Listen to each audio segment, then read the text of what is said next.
Good morning, everyone. How are you today? Thank you, and welcome to our Ward 1 Quarterly Town Hall. I'm your neighbor, Karen Jeremy, and I'd like to invite my neighbor, Jeffrey McKenzie, to lead an invocation as we begin this morning's meeting.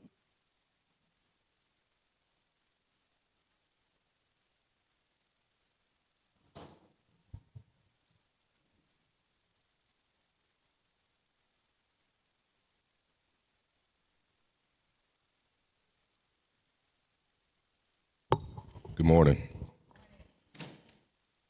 Eternal God, our Heavenly Father, we thank you for this day. We thank you, Lord God, for your mercy, your grace, your goodness. We thank you for this day that we have time to come together and share.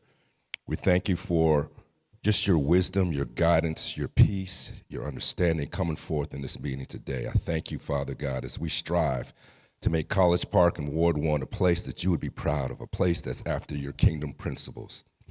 We thank you, Lord, for everyone that's come here today, Father God. I thank you for just your complete understanding coming forth, Father God, as we see the plans that have come forth to lead the city and all of Ward 1 in a positive direction. We thank you for your wisdom upon everyone in this room, Lord, as we strive to make Ward 1 and College Park a place where liberty and justice is for everyone. Amen.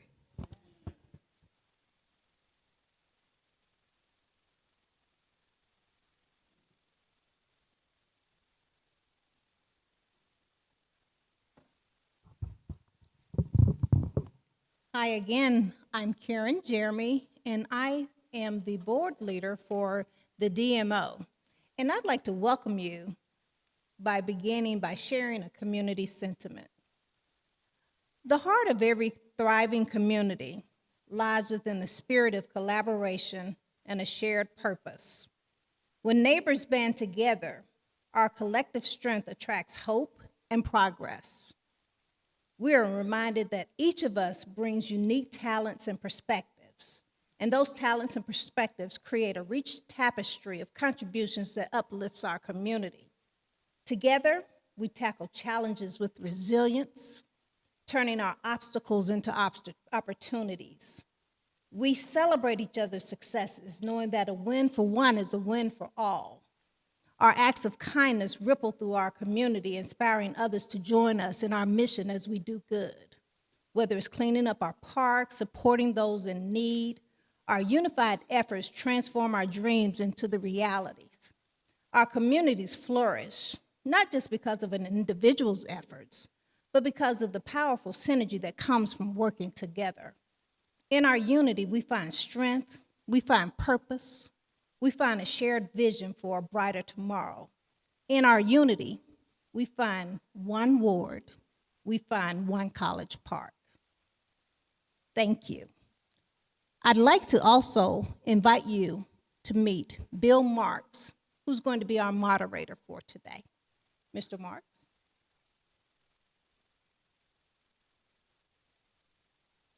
Good morning, and also welcome to this town hall.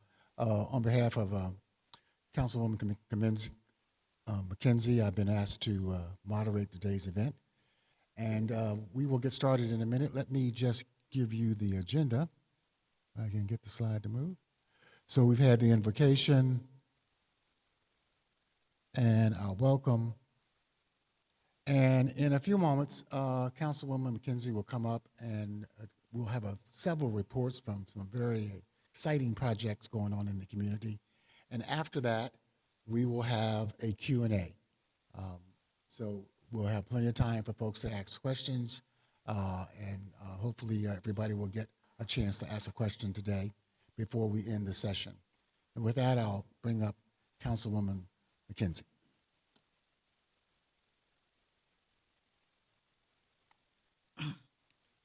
Good morning, everyone. And a good morning it is. I want to, again, thank you all for coming. I know we'll have more people coming through because the signs say 10 o'clock, but we wanted to get started at 9:45 so that we could end in time for Kids Fest on today. So many exciting things have been happening in our ward and in our city, and I think, Oh, okay. So what I want to do is share a few of the updates, and we have a couple of people that are here this morning that are going to share some updates because you need to know what's going on in your ward and you need to know what's going on in your city. So we're going to start off today with a very lovely lady. She is the principal of the Promise Career Institute, Miss Yolanda Bell. And we had a wonderful time on, was it Thursday? We went through the whole school, and I'm totally excited about this project being here. And I've asked the principal just to come give us some updates about what we can expect in the next few weeks and months. Principal Bell.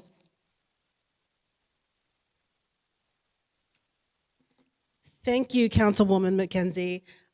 Good morning.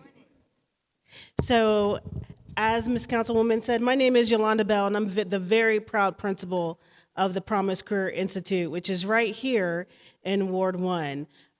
We are opening day 1 on Monday. Can you believe it? It has been a yes. We are just so appreciative of the support that we have had from the community, as well as from our board and our superintendent, Dr. Looney, and our board members, Ms. Gregory and Ms. Dove. It has been an exciting journey to get to this point of opening up for day 1. And I've been on the journey for a couple years now. So just a little bit about myself. I just wanted to introduce myself to the community. I have been in Fulton County since 2014. I started off as the Executive Director of Career, Technical, and Agricultural Education, which is creating multiple career pathways for students. In my work, I co-created several of our programs and schools in the district, including Innovation Academy, Global Impact Academy, the Fulton Schools College and Career Academy, and the last project that I worked on was the Promise Career Institute. So I've been along this journey for a couple years designing the school, and then I got the opportunity to be placed as principal at the school July 1st. So we have hit the ground running, and we are really excited about the first bell. I just wanted to give you a little bit of an overview about the Promise Career Institute. We have been working again the past couple years on what the school would look like, as well as what the curriculum would look like. And we really used a lot of the data from the community around what programs we were going to offer. So the Promise Career Institute is built around what's called the Accelerated Career Diploma. So our students take an abbreviated high school experience. They take 2 math courses, 2 language arts, 2 social studies, 2 science, and then their health and PE. And that satisfies their high school requirements. And then they become college students. So I just want to debunk something about my school that it might be for students that might not want college. That's not true. Our students are going to get more college credits than other students at other schools. Our students are going to leave with over 30 college credits. That junior year, they become college students. And with a partnership with Atlanta Tech, we have brought programs into the school, including logistics, welding, cybersecurity, early childhood education, digital media and production, and animation technology. And I'm sure as you kind of hear those programs, you can hear how they're really aligned with the industries here in Metro Atlanta. So we have what we're calling our professors that will be teaching those courses. And then we will take students over to Atlanta Tech in the areas of diesel technology, avionics technology, and automotive technology. So our students will leave with that high school diploma, but they'll also leave with 2 technical college certifications of credit, which will allow them to be job and career ready, to go straight into the workforce, or continue on with their post-secondary programs. So just very excited for our students that are coming in day 1. We have right around 350 students that will be entering our building on Monday. So I have teachers at my building right now. We opened up the building. If any of you are educators, you know that you are sometimes in your classroom right until the first bell trying to get the classrooms together. So I have teachers in the building right now that are working on getting their classrooms ready. The building's open today and tomorrow. I just want to thank you for allowing us to be, a part of your community. As soon as the temperature comes down just a little bit, I plan on walking around the community and meeting a lot of the businesses and organizations. I've already met a lot of them. I definitely want to partner because I feel like the success of this school is really a community success. So definitely want to partner with any local businesses, especially local businesses that are aligned with some of the programs that I mentioned. And so creating this success for our students really is a partnership. And I really thank Councilwoman McKenzie. We had a great tour the other day, and I'm just really excited about getting the school year up and running. So again, thank you just for having me. Thank you just for being patient with the construction that's been happening, with some of the traffic as we've had our orientation sessions and things like that.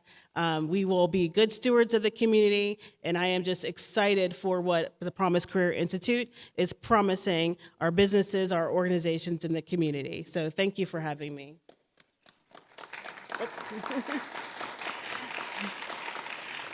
I just want you to know that this is the first school of this kind in our district, but we also believe in the state. And so we're really proud of that. We have a lot of support around it. We have a lot of support from across the district and within the district. I have a colleague here with me today. Her name is Kimberly Richards. She is our director of assessment, so she's over all things testing and making sure that we are doing our assessments correctly and testing our students. And so it just goes to show you just the support that we have from across the district. So thank you, Kim, for being here. And just thank you, Councilwoman McKenzie, for having me.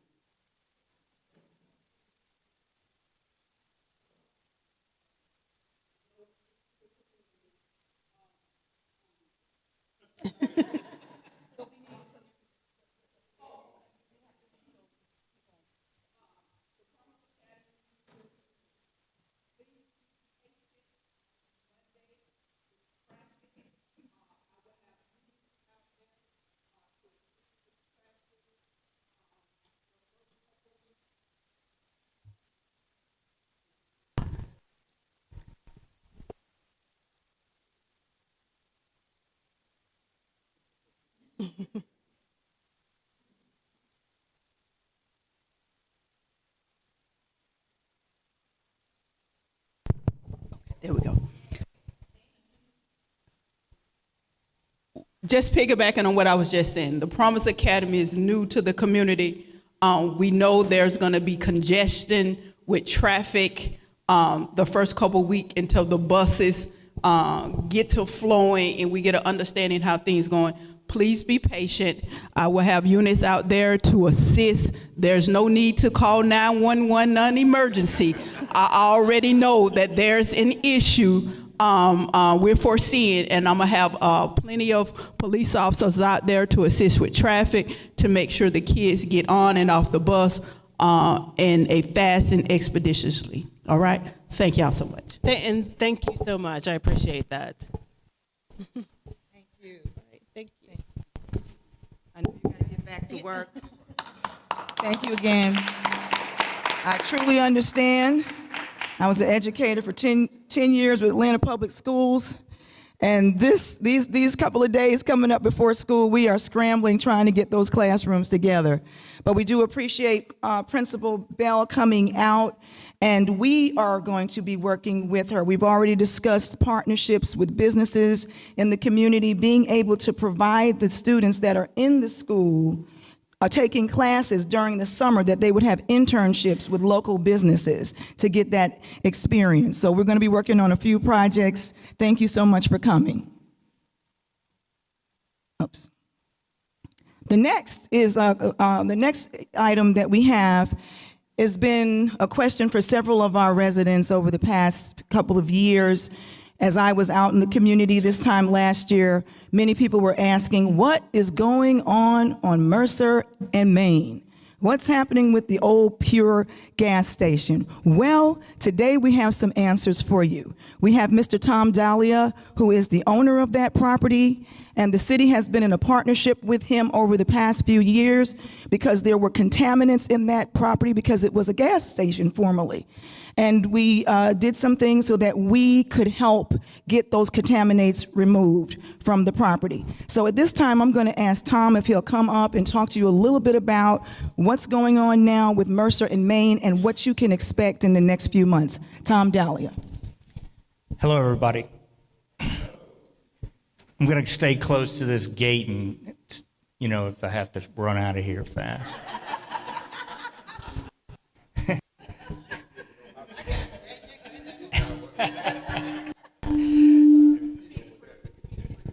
I must be close to this.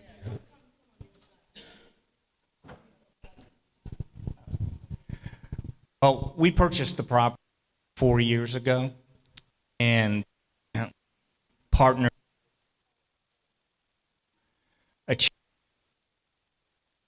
a remediation of all the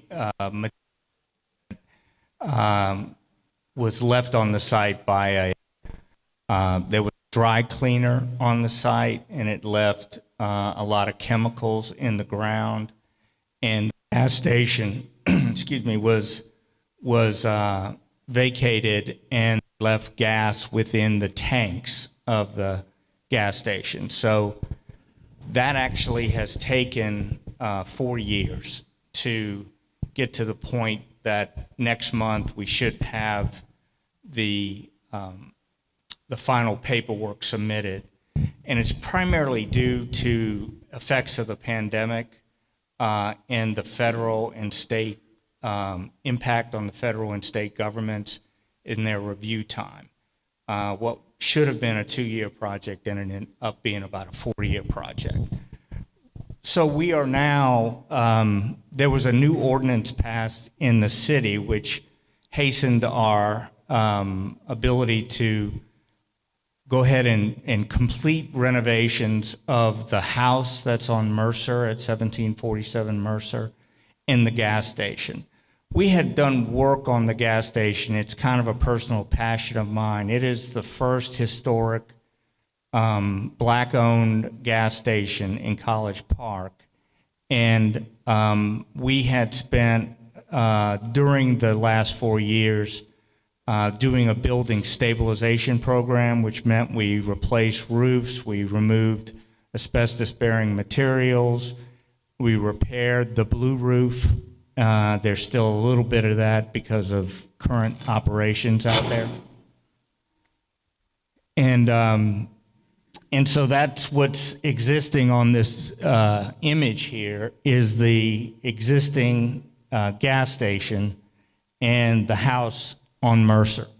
The project in general is going to be a mixed-use project. It's really supposed to transform the north end of College Park, and it will include, hopefully, a restaurant that has a large pavilion, eating pavilion behind it.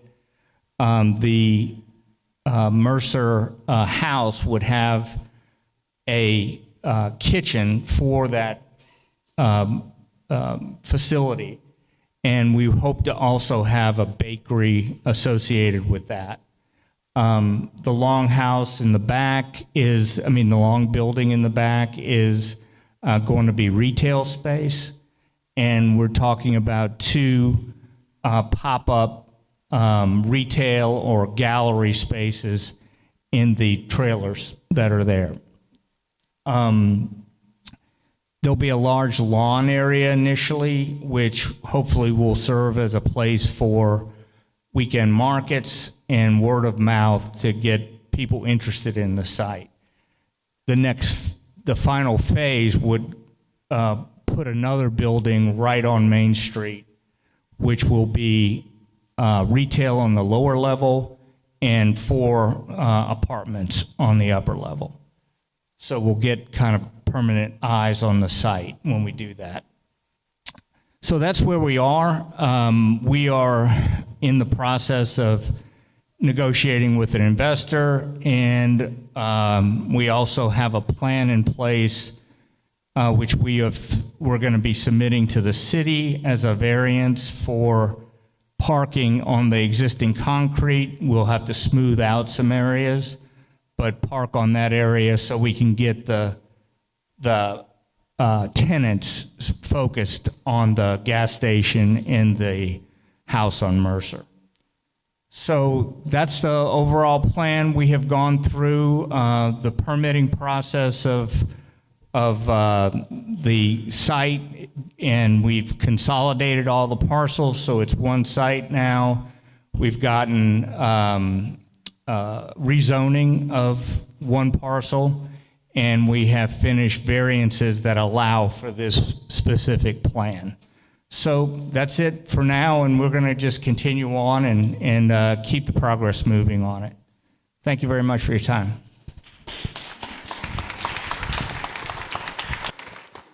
Thank you, Tom. And it has been a journey. The biggest holdup was us really trying to make sure we got all the contaminants removed, working through the Brownfields grant.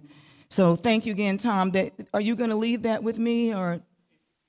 And I'll get it back to you. So we're going to leave that because Tom is not going to be able to stay through the whole, but I'll get it back to you on Monday. Okay, we'll figure it out. So this way, if you'd like to look at the plan before you leave, just come on up and see what we got. We've got some fantastic things happening here. Yes.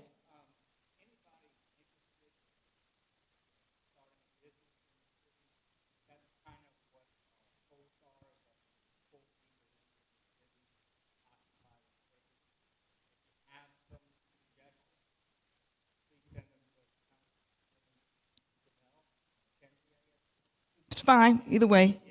I answered them all.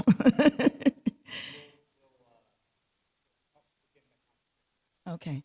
Thank you again, Tom. We appreciate you. Okay. I want to give you a little update on the Flint. I am so excited about what I'm about to talk to you about because it ties in with the Brownfield grant as well. On Thursday, we closed on the Martyr property for the Flint River Preserve, and that's a major accomplishment for the city of College Park.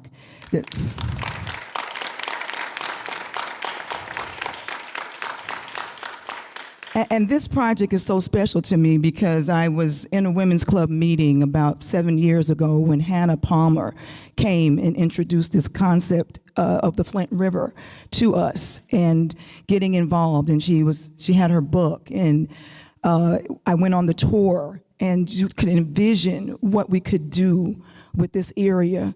This is a great amenity, 6.5 acres of green space that we're going to have a nature preserve outdoor classroom. In fact, let me just show you all again. That may not be the greatest picture, but we can put this slideshow on our One Word, One Site for you.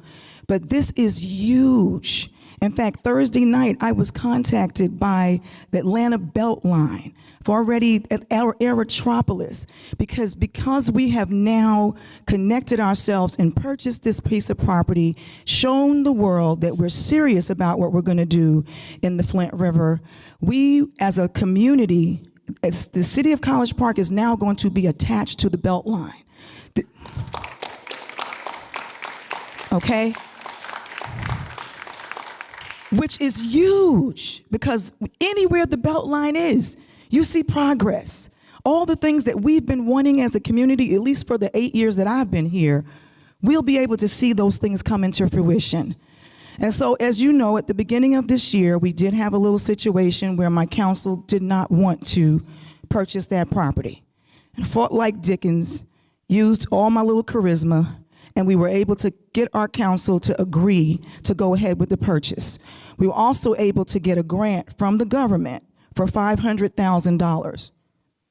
Now, we can't get that money until we had gotten this property, all right? So city manager and I, we were working through the closing process for this over the past, about the last month we've been working on closing. There was a couple of little hiccups, and we weren't able to close on the day that we wanted to close, but that was a blessing. Because then we met with the Brownfield grant folks, the EPA people, the day later and found out if we had closed on the day that we thought we were going to close, we would not have had the Brownfield grant because it had expired. So then we had to go through and work some magic over the last 10 days, working for the community, 10 days, and we got them to do what could take months to get recertified. We did it in days. And so last Thursday, this past Thursday, August 1st, we got the EPA to recertify the Brownfield grant for our city, and then that afternoon we closed on the project. So I will say officially,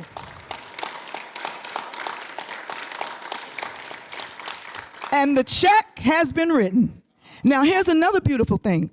We budgeted in the budget for this year the $200,000 to purchase this land.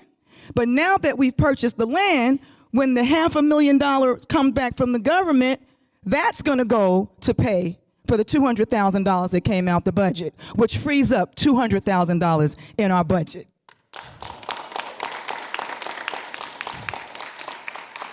So I'm just excited. I couldn't wait. A couple of you all that talked to me in the last couple of days knew about that. The next update is Barrett Park. Barrett Park is our park in Ward 1. And we have been doing some amazing things in Barrett Park. And I know, whenever we do something, somebody likes it, somebody doesn't. But I think that we're really happy to have those beautiful restrooms in there right now. Right? It costs a lot of money, but that means use it. And I'm happy to have Mr. Michael Hicks from our IT department. Michael, I'm just going to ask you just to tell us real quick some updates. We have Wi-Fi in the park, and that's huge. And we're working on some other things as well. So we've got the Wi-Fi, we've got the smart restroom. Michelle Johnson is here. We're working on, and actually will be on the agenda for this meeting coming up, that we are going to be fixing the cracks in the tennis court. Okay, and is that pickleball, whatever, what is it? Okay, we're fixing that. We're putting some money into that. And Michelle and I have talked from the community initiatives that we'll be, in fact, let me just tell you. I'll do my part and then I'm let them speak too. Okay, so the playground. And I will talk a little bit about my community initiatives that I put into the budget for this year. But one of the things that we want to see happen in the next few months, or definitely by this time next year or next spring, is to have a shade that goes over the playground. So that's the playground. The left picture is the playground that we have right now. But I was out there on the playground yesterday and I was sweating bullets. And so, because I went to take the picture and I sat out talking to parents and they were like, how do you feel about, that'll be wonderful. Because our kids need that protection from the from the sun. So we're working with that to get that done at Barrett Park. And I'm going to let Mr. Hicks and Miss Michelle add on anything else that they want to do. Good morning. How's everybody? Yay. Happy Saturday. Some updates for the facilities for recreation is, like Councilwoman McKenzie said, there is on the agenda to resurface the tennis courts. And last year I actually had it in budget for all of the courts, but because of the cost, wasn't able to do so. So Zup and Phillips are getting done. They're in schedule. So if this gets approved on Monday, they're going to put Barrett Park in that schedule. So that was a 2-year process, and it has been raining nonstop. So it's very difficult to resurface those. So all the tennis courts will have pickleball. I know that's the fastest growing sport, so we're excited about that. There are some continued things to be done still with the restroom with the project.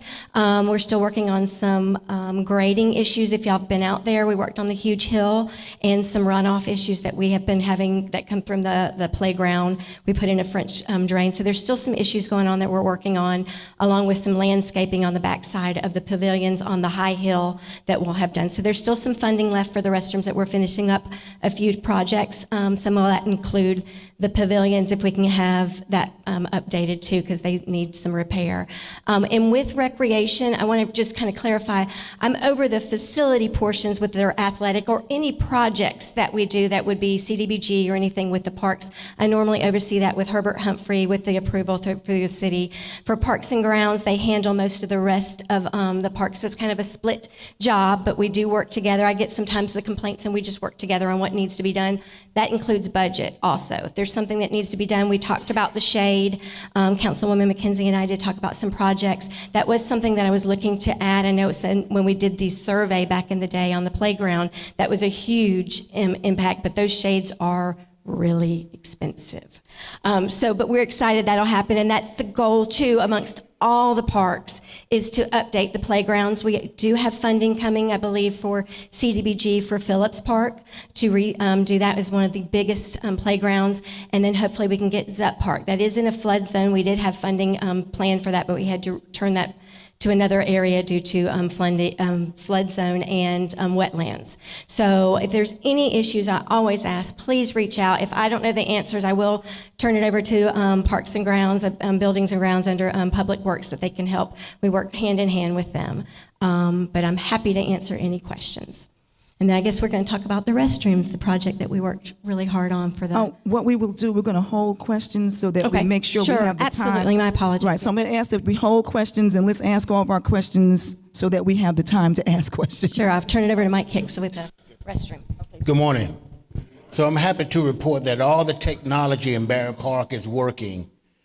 Each time that you guys give us a complaint, I personally take care of those complaints immediately. For an example, someone broke the door on Barrett Park, and we put tamper-resistant locks on the doors now. So when you push the handle will go north and south, and it won't open until the lock is engaged. So we fixed the door. I personally went out there yesterday. I tested with my personal pen. I tested it with the Butterfly MX technology to make sure that the men and the women bathroom is working correctly. I tested the Wi-Fi, and I also looked at some of the footage on the camera.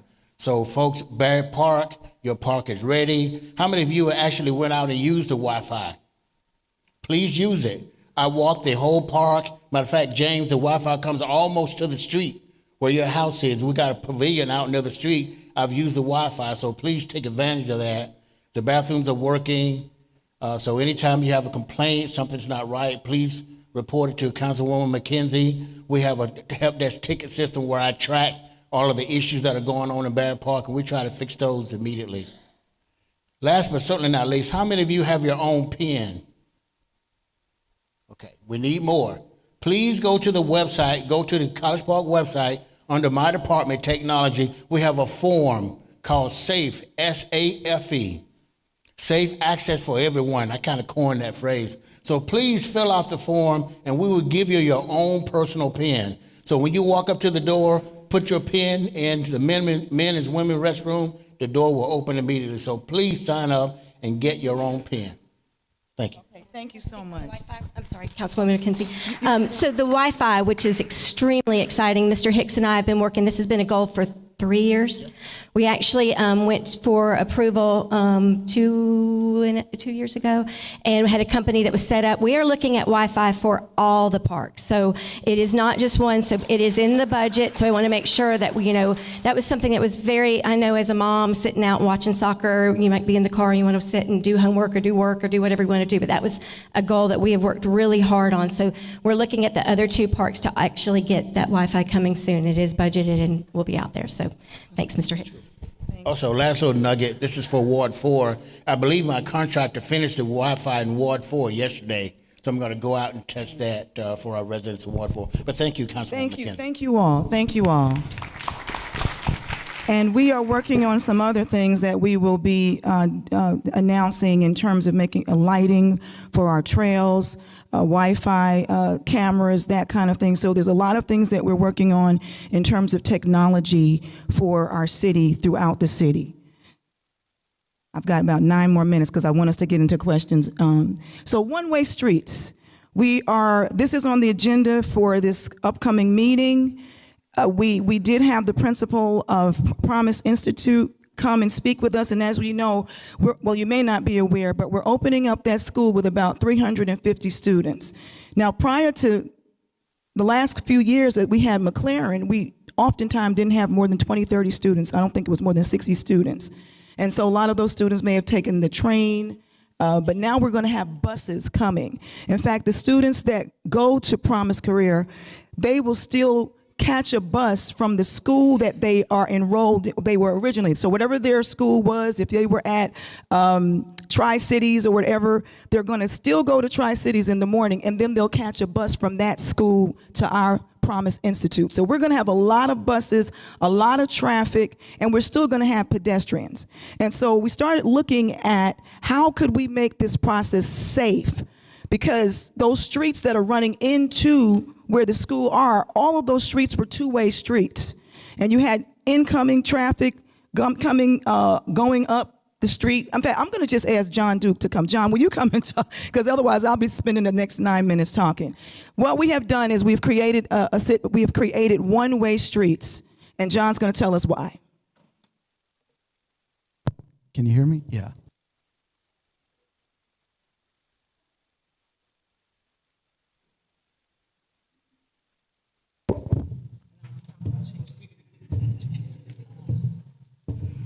Good morning. So about a year ago, I developed a relationship with Chad Word, who was the project manager for Fulton County Schools, because I was very excited to see this public school in Fulton County in our neighborhood be revitalized, and especially one that is teaching kids technical skills, and it's to my heart because a technical college, two-year technical college in Minnesota literally changed my life, but that's a whole other story.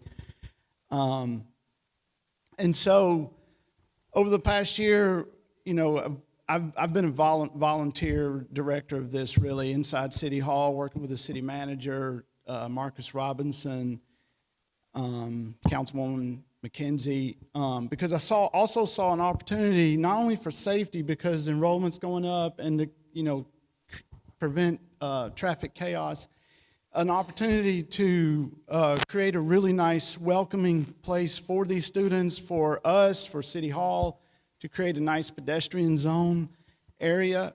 And so we've spent the last year, we got a traffic study done. We've walked the area. We've gotten input from stakeholders in the whole area. And so what we came up with, and people's input determined what happened, and because the plans did change. But basically,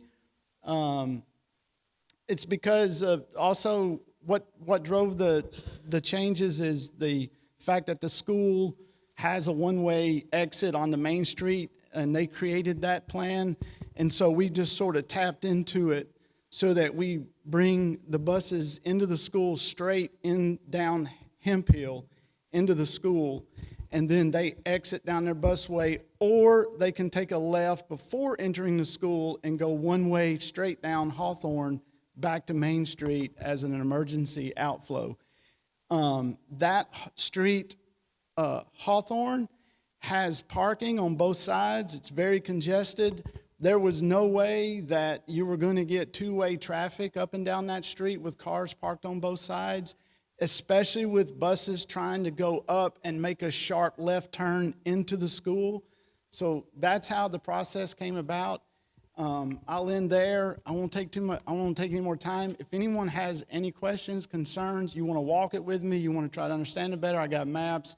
You can get my phone number from me, or you can get it from Councilwoman McKenzie, and I'll be glad to walk it with you. Thanks.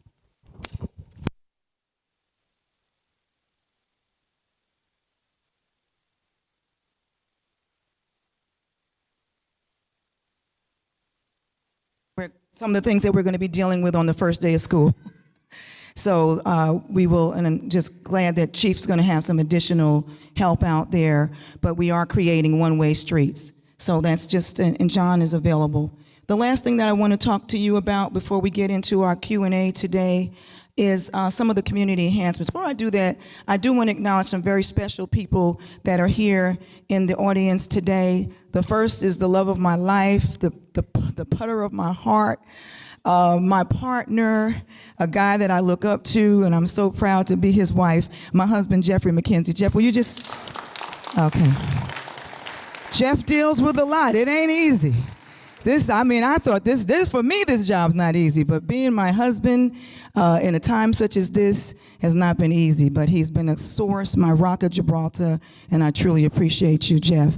I also have some of our board members. Not everyone could be here today because there's a lot of stuff going on all over the place, but we do have none other than Karen Jeremy, who is our DMO representative.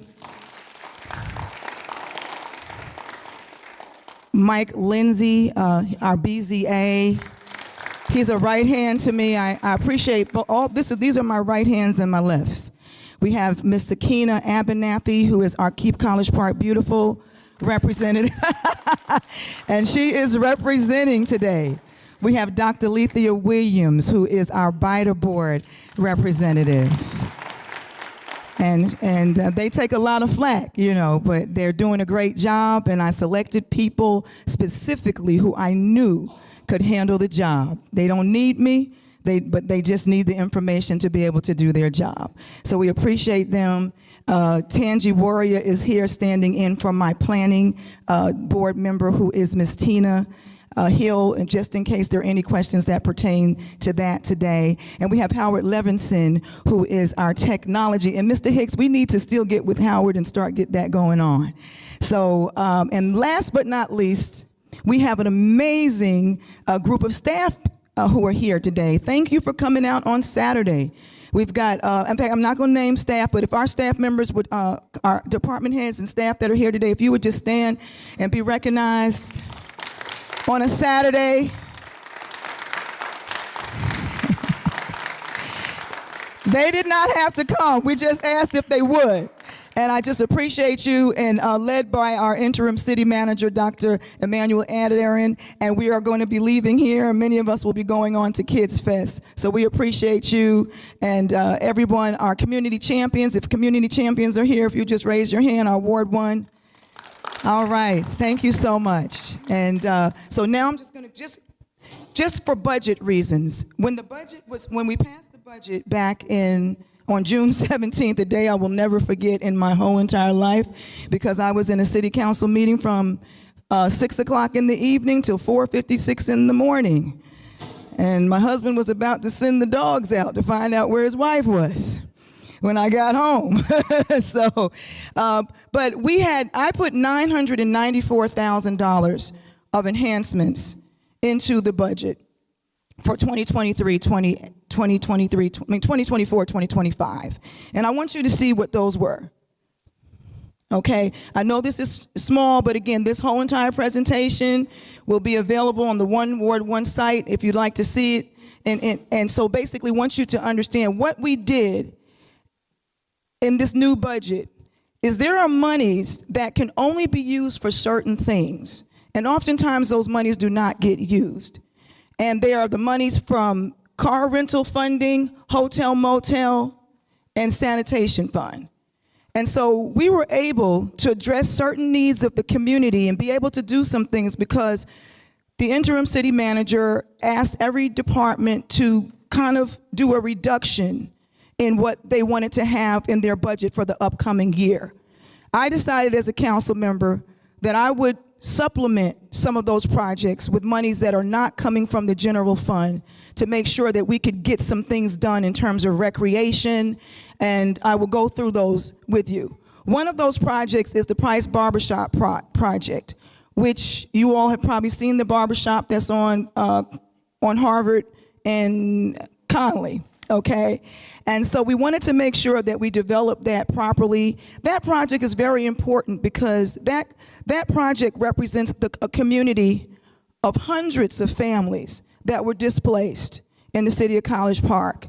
And we would be remiss to develop 6 West without some type of recognition, some type of honor for those persons.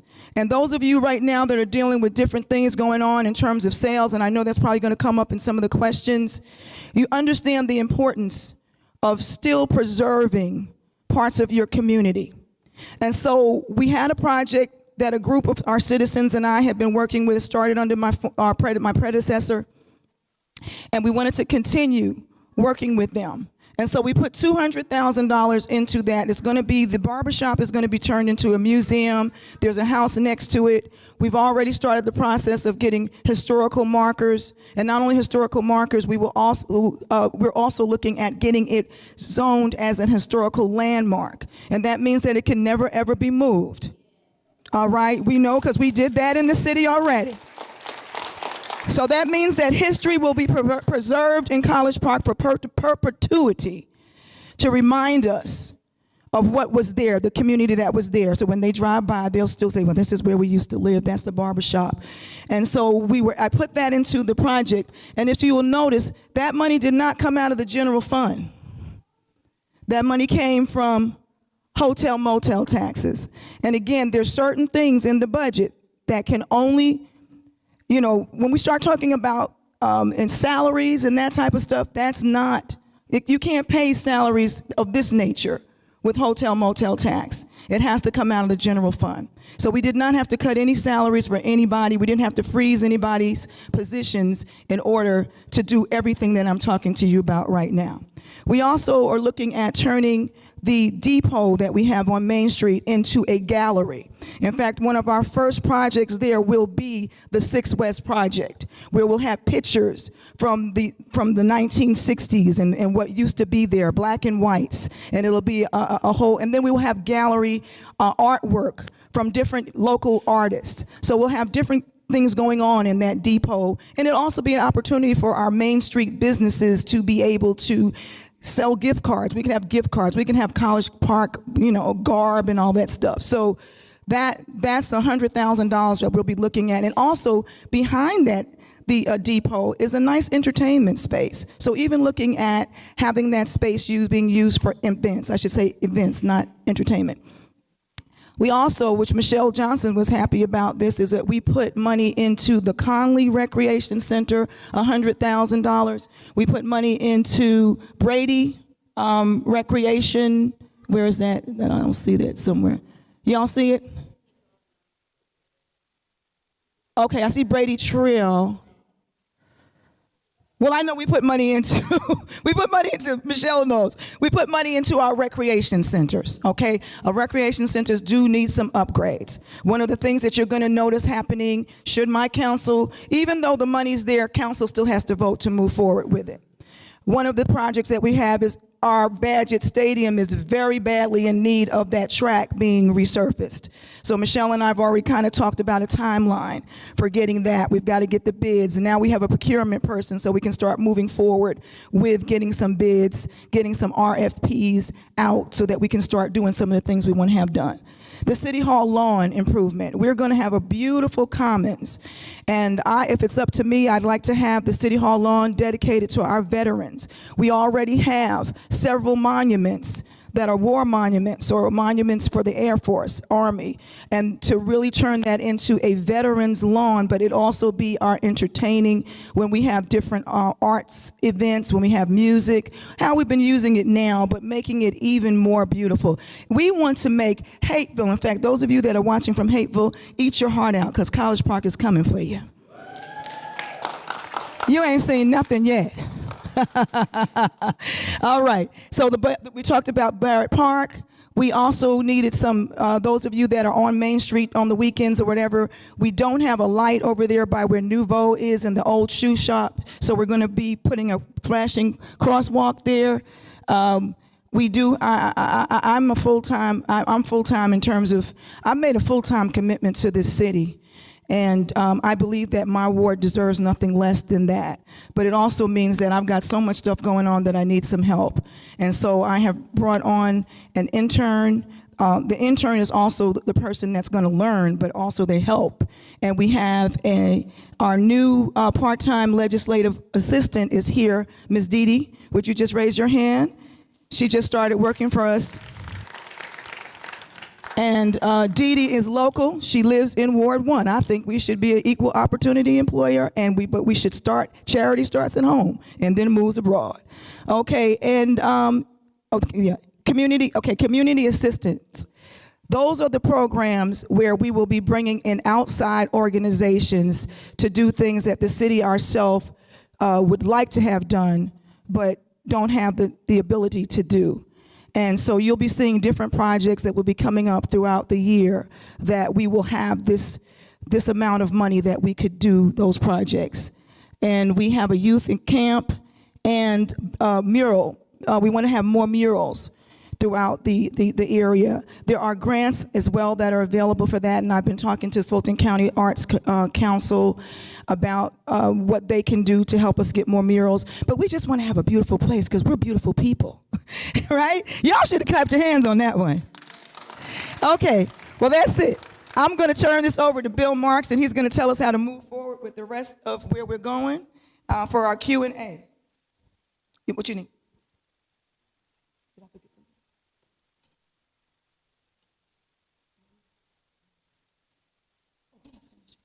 So we'll do announcements after the Q&A. Okay.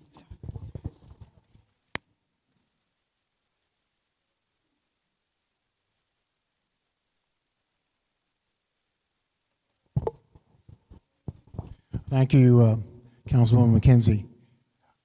And wow, this is such an incredible crowd. I just want to congratulate everybody here for coming here on a Saturday. This is really impressive.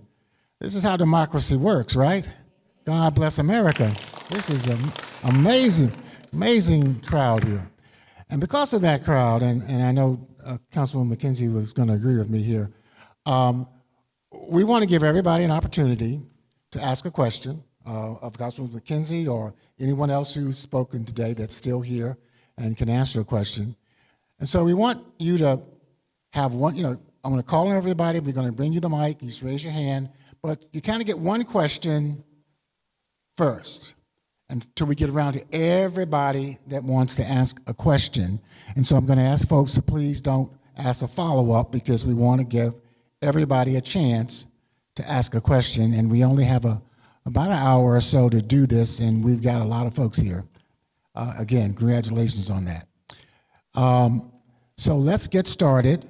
We have our officers who will bring you the mic. If you have a question, just raise your hand. Yes, ma'am. Hold on for 1 second. He has to bring you the mic so we can record it.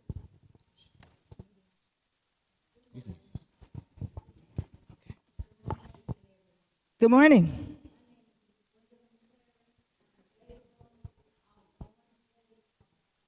It's not on.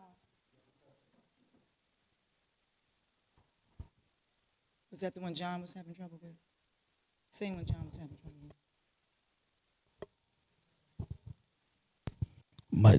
Oh, there it goes. 1, 2. As I was saying, my name is Miss Gwendolyn McLaren. I was born and raised up on Harvard. I'm a baby boomer. I was born in 1954. So I'm so thrilled I'm about to cry. But I know I'm a big baby. I am thrilled about the price of barbershop because my baby sister, she right next to the barbershop.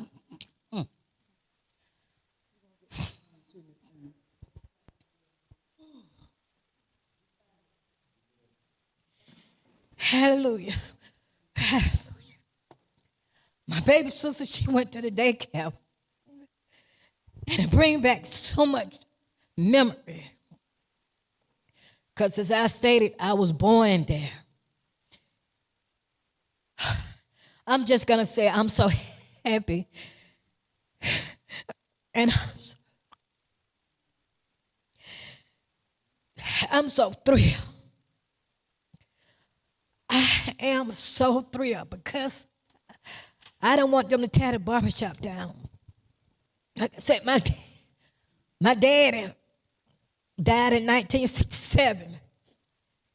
He used to sweep the street for the city of College Park.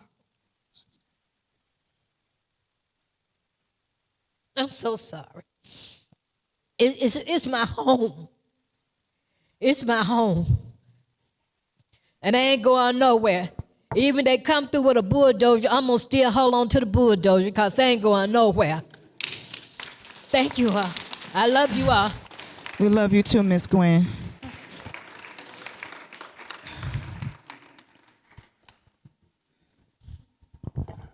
Thank you so much.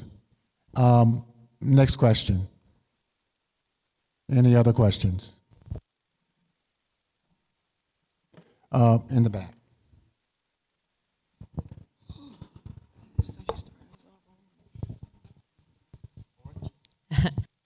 Hi.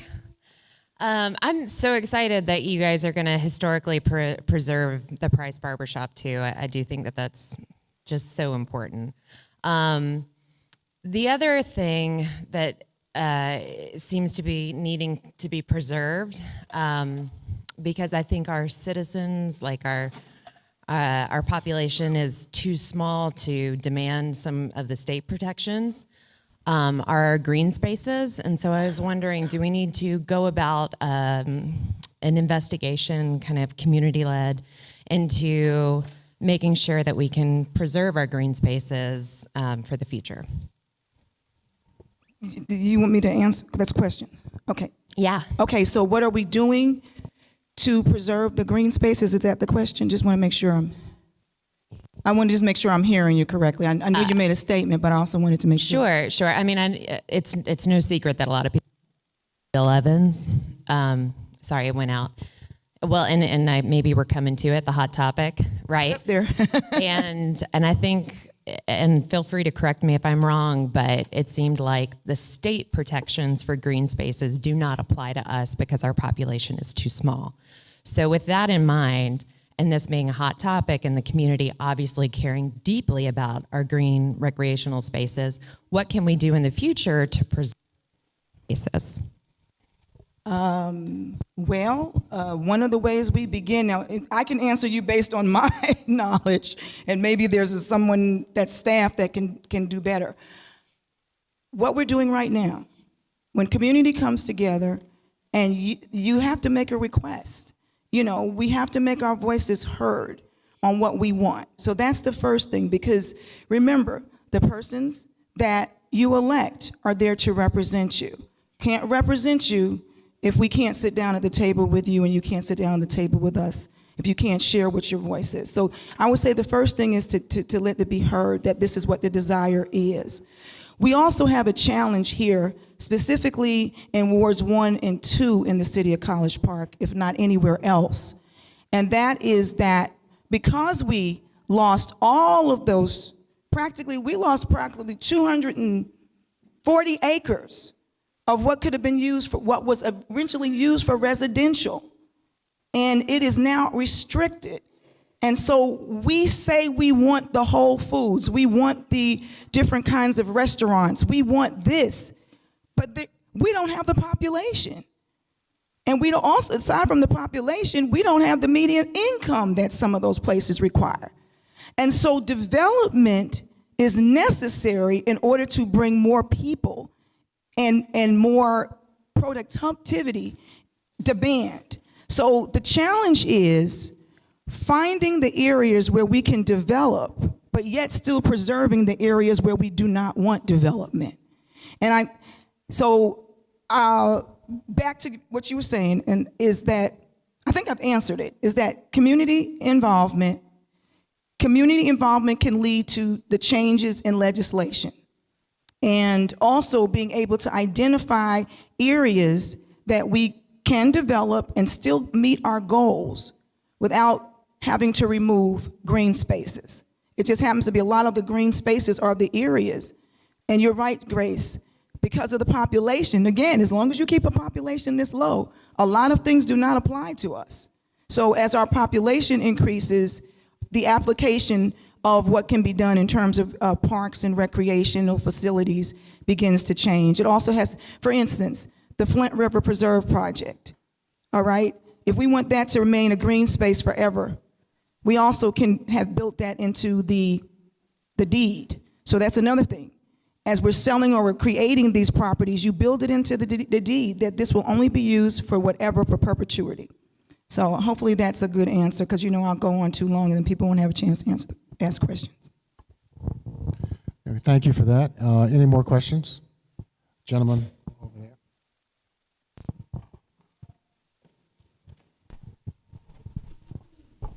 Hey, how y'all doing? My name is Jamal Simmons. Me and my wife, Rachel, we live right in historic College Park. This is our first anything to deal with College Park, so I'm glad to see a lot of people here. I see a bunch of our neighbors and things like that. But my question is, my wife and I are in a unique position, being family-driven and being entrepreneurs. We have a pretty successful film and TV production business, and we live in College Park. So what types of incentives or general help could we get and or tell our fellow business owners like us who want to expand into College Park? That's every question is great, you all. I like that, the fact that you've asked that. One of the, we are, Dr. Adediran, we have a new, somebody coming in economic development. So one of the things is to sit down and meet with our economic development director and myself, because I'm interested in what you're interested in. I'd like to find a way to bring more businesses in and then also create incentives for those businesses. And so really it's just about sitting around the table discussing it. We do have a group right now, this is actual National Black Business Month, and there is a group of business owners that are coming together to do an event at the end of this month. It's going to be put on by Sampson and Tompkins. I may have them mixed up in a law firm, but what they're trying to do is that same type of effort. Bring together businesses, minority businesses. I'm not saying that you can't if you're not a minority, but this is a specific project to bring them together so we can start talking about things like that. We also have our Main Street Merchants Association here in Ward 1, which I would definitely encourage you to get involved in that, because then you start working with other business owners in town. And the project that we're doing even with the depot, that'll be another way to have think tanks for our businesses, meetings, networking meetings in places like that. So hopefully that is the beginning of an answer to your question, and thank you so much. The next question, sir. Officer, right there.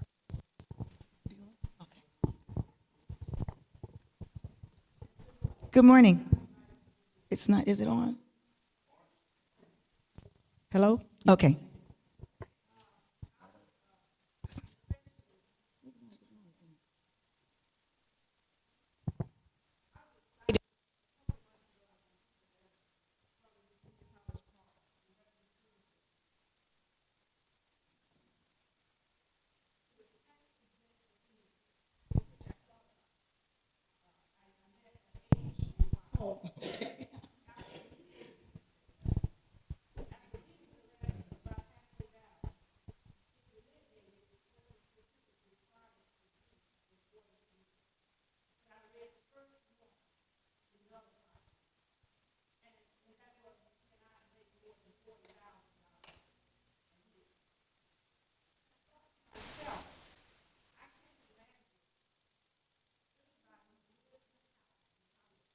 Senior in College Park.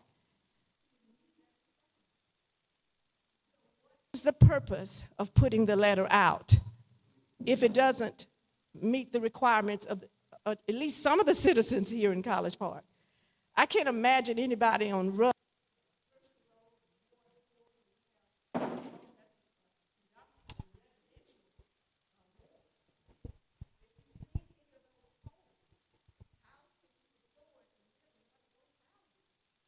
only make $40,000 a year.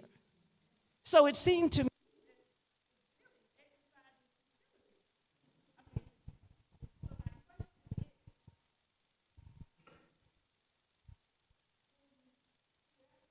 that. How does it, who did you have in mind? You certainly didn't have my neighbors next door. I don't think you thought about it. I'm going to answer your question, so go ahead. When this first came up a year or so ago, and it had been approved by the governor, you lobbied for it, the council had lobbied for it, it had been approved, Governor Kemp had signed off on it, and it came before council for it to be a part of listed for vote on it. And the council voted against it. Councilman Gay was advocated for it very strongly. And because of course, he's thinking about the people that he served. He's in, Ward 4 is predominantly residential. I mean, you have beautiful homes and he has a senior population, my understanding. it died there. And then I understand it was not written. Some comments were made that it wasn't written the way that it was supposed to have been written. It didn't have the language, and that they would revisit it. But I don't stay in these houses making $40,000 a year. That's almost poverty. With taxes going up, out.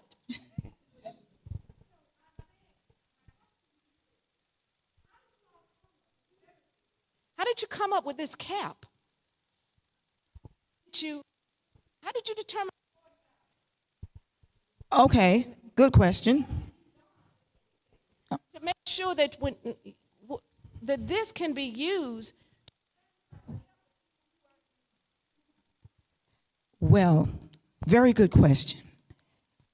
I wasn't on council in 2022, but those of you that like to go back and look at the videotapes of what I said, go see what I said when this came up. I was totally against what they were getting ready to do in terms of making a cap. I had a problem with having an income requirement in the first place for a senior homestead exemption. My feeling is if you make it to 65 and you own a home, you should be tax exempt completely in the city of College Park. However, my predecessor and many residents from my ward were totally against allowing a tax exemption. Oh yeah, those of you that have been coming to Ward 1 meetings, you sat in a meeting where there were different citizens that got up and told my predecessor, don't you dare put an exemption that for seniors that doesn't involve an income requirement. Because we'll be a city with a bunch of people will just be moving here as seniors, okay? So let's play that on the tape. So I got up. If I could have voted at that time, Beulah, I would have been right there where you are right now. And because I'm pissed off, I'm a senior too. I may not look like it, but I am, okay? I'm a senior, I'm a homeowner. I don't qualify for the 65. I'm not there yet, but give me a couple of years. And I started thinking about this. How can they went with, can somebody from staff tell what we did in terms of, was it the Social Security requirement? Some type of, it's like the minimum income requirement. And you're right, $40,000 to have a home? You know how many seniors that I know that live in College Park right now that still have a mortgage because they took out a second mortgage? So by the time you pay your mortgage, you got a car payment, you got to eat food, gas, electric, and still after you've worked for after you make it past 65 years, you deserve to go on vacation sometime, enjoy your life. But I know folks that have told me, Councilwoman McKenzie, I don't have cable in my house because I have to use that money to pay my taxes. Okay? So I don't know really how they came up with it, but that's one thing that I am passionate about, and I will not be stopped or deterred in this effort. And I put it on the agenda for Monday night's meeting. And then one of my council members, I guess he came up with a number. I really wanted to have it if you make $100,000. I wanted to cap it at $100,000 because I feel like in this day and time, if you make $100,000 or less, you need to have that tax exemption if you're 65 or over. So we'll be battling that out on Monday night. But I would love to have you come back to the council meeting, and anybody that's watching, your voice is what makes the difference. Okay, you may think that it doesn't make the difference, but it does. So here we are. I mean, there's certain things, whatever can be changed, let's change it. There's some decisions that have been made, and it's a little bit more difficult, but this is one of those that I intend to have changed. So I can't tell you how they came up with it exactly, but I can tell you what we're going to do about it. Thank you for that. Next question. I believe it's the person right in the middle. Good morning, everyone. My name is Marla Jones, and I'm co-owner of Bakes by Dre. We're located right here at 1860 Harvard Avenue. Like to invite everybody to come by. But my question is, I'm glad to hear about the businesses and the organizations that we have for the small businesses in the city of College Park. But one of the problems that we're having, and if you haven't been down on this section of Harvard yet in the building on Harvard and Main, there are a lot of minority-owned and small business-owned businesses.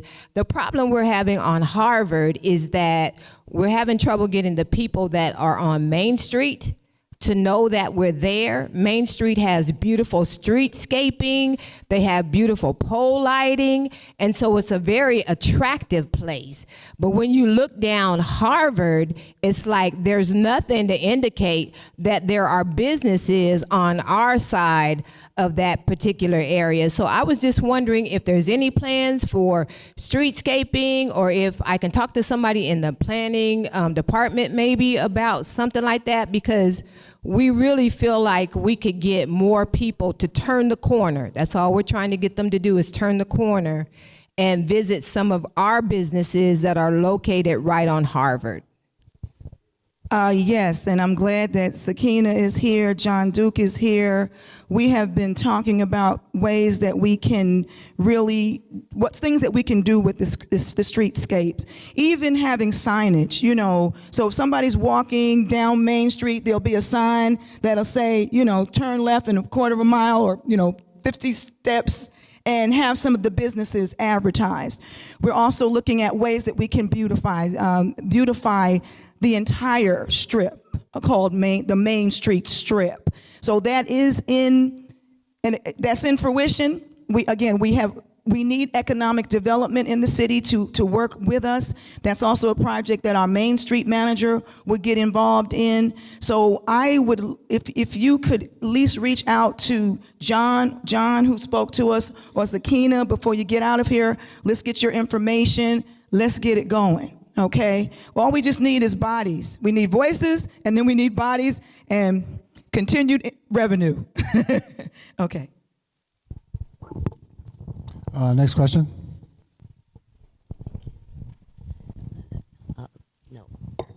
Morning, everyone. Good morning. My question is about sidewalks. Is there a plan to put sidewalks in streets that don't have them, one, and two, is there, maybe not, a group that actually looks at roads within the city that need to be repaired? But mostly I'm interested in the sidewalks. Okay. Sidewalks, Public Works. There has been funding. In fact, I'm glad you brought that up, because we definitely need to follow up, because there are some of our homeowners, and specifically I'm thinking of Oxford Walk, that have made requests for sidewalks, and there's some of our folks on Herschel Road that have made requests for sidewalks. So did we have a grant or grant monies for okay.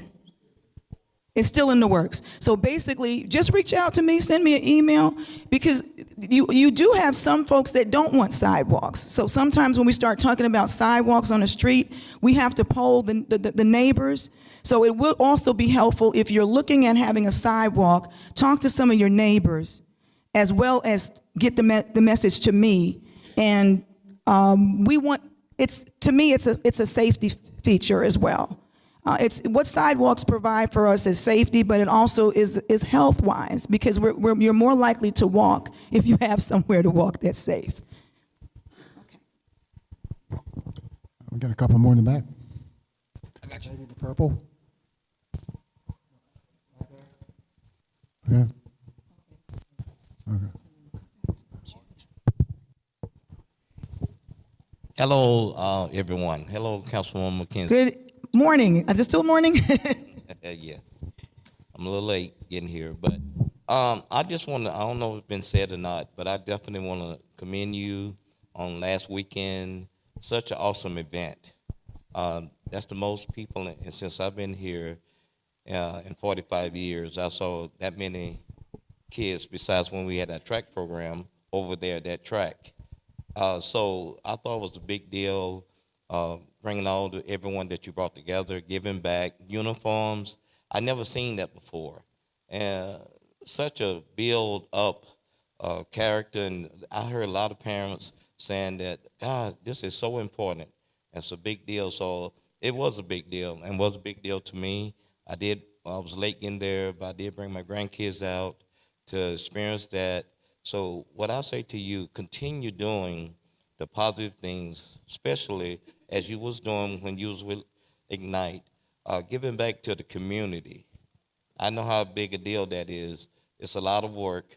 And one thing I want to say, I see lately the community has been very engaged. So that's a good thing. So I would like the community to get engaged in participating in the youth and with the programs that you're offering. You have a lot of different things that you're having with since you started as councilwoman. So I like to see, I've been to several ones, so I haven't seen the big turnout like I would like to see that I think would help City of College Park, the community that you're offering. You open the door for a lot of people to join, to help out, to assist. So I would like to see that, and I think it'd be better for the whole community and bringing this community back together.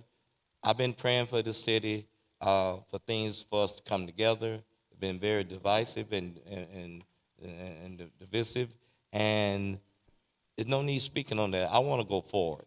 So I'm asking everyone in this community, let's come together. Let's bring the city and move forward. And if you have an issue with you and other council, come to you and, hey, going down to council is not going to really, to me, everybody got the right to go down, so I don't want to think I'm trying to cut their rights out. All I'm saying is come to you, send your email, say, hey, can we work on this? What can we improve on? What can we make better? Because that's how this community is going to get better. Because I can attack you from here to Kingdom Come. It's not going to do any good. So I'm just asking, let us come together. Let us do whatever we can do to make it better. And like I said, I don't want to criticize. I'm not criticizing anyone. I want us to come together. I've been in the city 45 years. So I do want us to come together. And so that's what I pray for. But thank you again for what you're doing and what I look forward in seeing you do. Okay? Thank you. Thank you, Rex. I just want to respond real quick to Rex. You know, I am a community-focused person, and one of the reasons that we coined One Ward One was even during the election, I saw the city this part of the city being pulled apart. It is my hope and my prayer for our community that we do come together as One Ward One. Hopefully we'll just keep that in our heads as we are making our decisions, as we are posting, as we are forming groups and organizations, that we're stronger together. And in terms of the event last week, we had over 1,100 people there last week.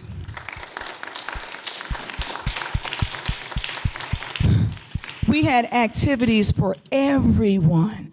I did axe throwing for the first time in my life. I was horrible at it, but it was an experience, you know, and we had horseback riding. We had families that came, they said, we don't need the book bags. We don't need the school supplies, but we want our kids want to play in the sand. You know, we want to go get a snow cone. And it was a fantastic experience. And what we did different that no one else, and this is not me tooting my horn, this is us tooting our horn. What we did that no other municipality that I even know across the country did is we gave free school uniforms to over 800 children. And it's because we listened to you. One of the parents that called me, she said, Miss McKenzie, she said, I don't know if she called me Miss Councilman, whatever. She said, yo, we appreciate what you're doing, but school is going to open up on Monday, August 5th, and we need help. Our kids, the book bags are fine, but it's going to be they're a dime a dozen. You can go to 1,000 different book bag events. We've got one going on at the GICC today. But our kids have to wear uniforms to school. in Fulton County on Monday. It's mandated. And we don't want our kids being made fun of. We don't want parents having to resort to desperate measures. She didn't say that. Or just feeling, some kind of way. Thank you, Brandy. And so she's here today. And we did it. And I reached out to the community. Y'all, I don't have to use city money for stuff that I'm going to do in this community. I didn't do it with Ignite. Ignite simply just paid a bill. They paid for a staff person. But when I ran the Ignite Resource Center, we raised hundreds of thousands of dollars every single year from private partnerships, from donors. And we did that same thing last week. We pulled off a $45,000 event, and the city of College Park didn't pay a dime.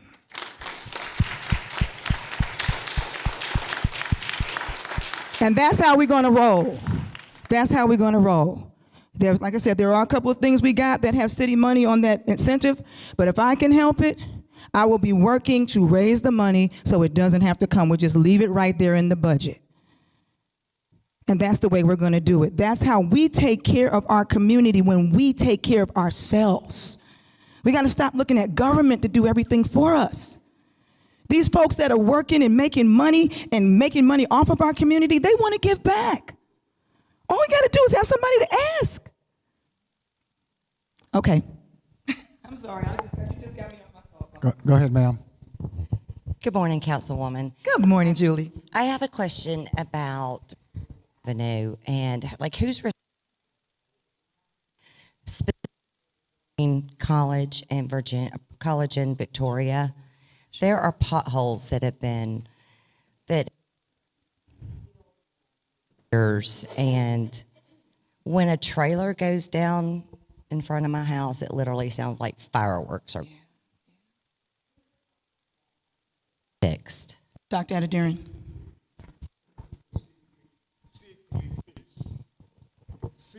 Oh, C-Click Fix. The new app it's not the new, but it's our app.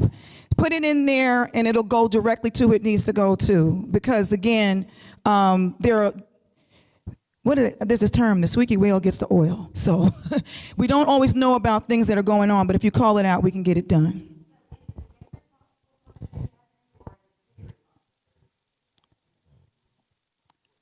Virginia Avenue, that's a city street. I mean, that's a city. College and Victoria, that's us. So just send it in, and that's even better than sending it to me, because it's going to go directly to you. Send it to me, which I don't mind you all sending it to me, but then I still have to reach out to whoever the party is. And y'all, look, I don't know everything, okay? And I can't do everything, but I'll do everything I can. Okay. I believe that gentleman over there was next. Hey there, this is Randy. So looking forward, on Monday, there's a city council meeting. And one of the actions under consideration is adjusting the multifamily ordinance, right? Moving those stipulations from units that are 5 and more up to 10, right? So basically that means that we would be treating units that are less than 10 differently than we've done before. I want to get clarity on what the implications are for this move. It sounds like we are applying less stringent requirements to multifamily that are smaller than 10. I'd just like to get clarification on that. Thanks. I'm still researching that. I did not put that on the agenda, so we have, who's going to answer that? Okay. Jerry's going to answer that.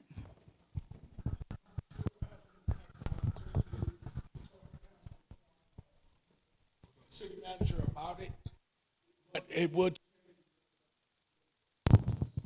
Multifamily that's under that amount, we won't.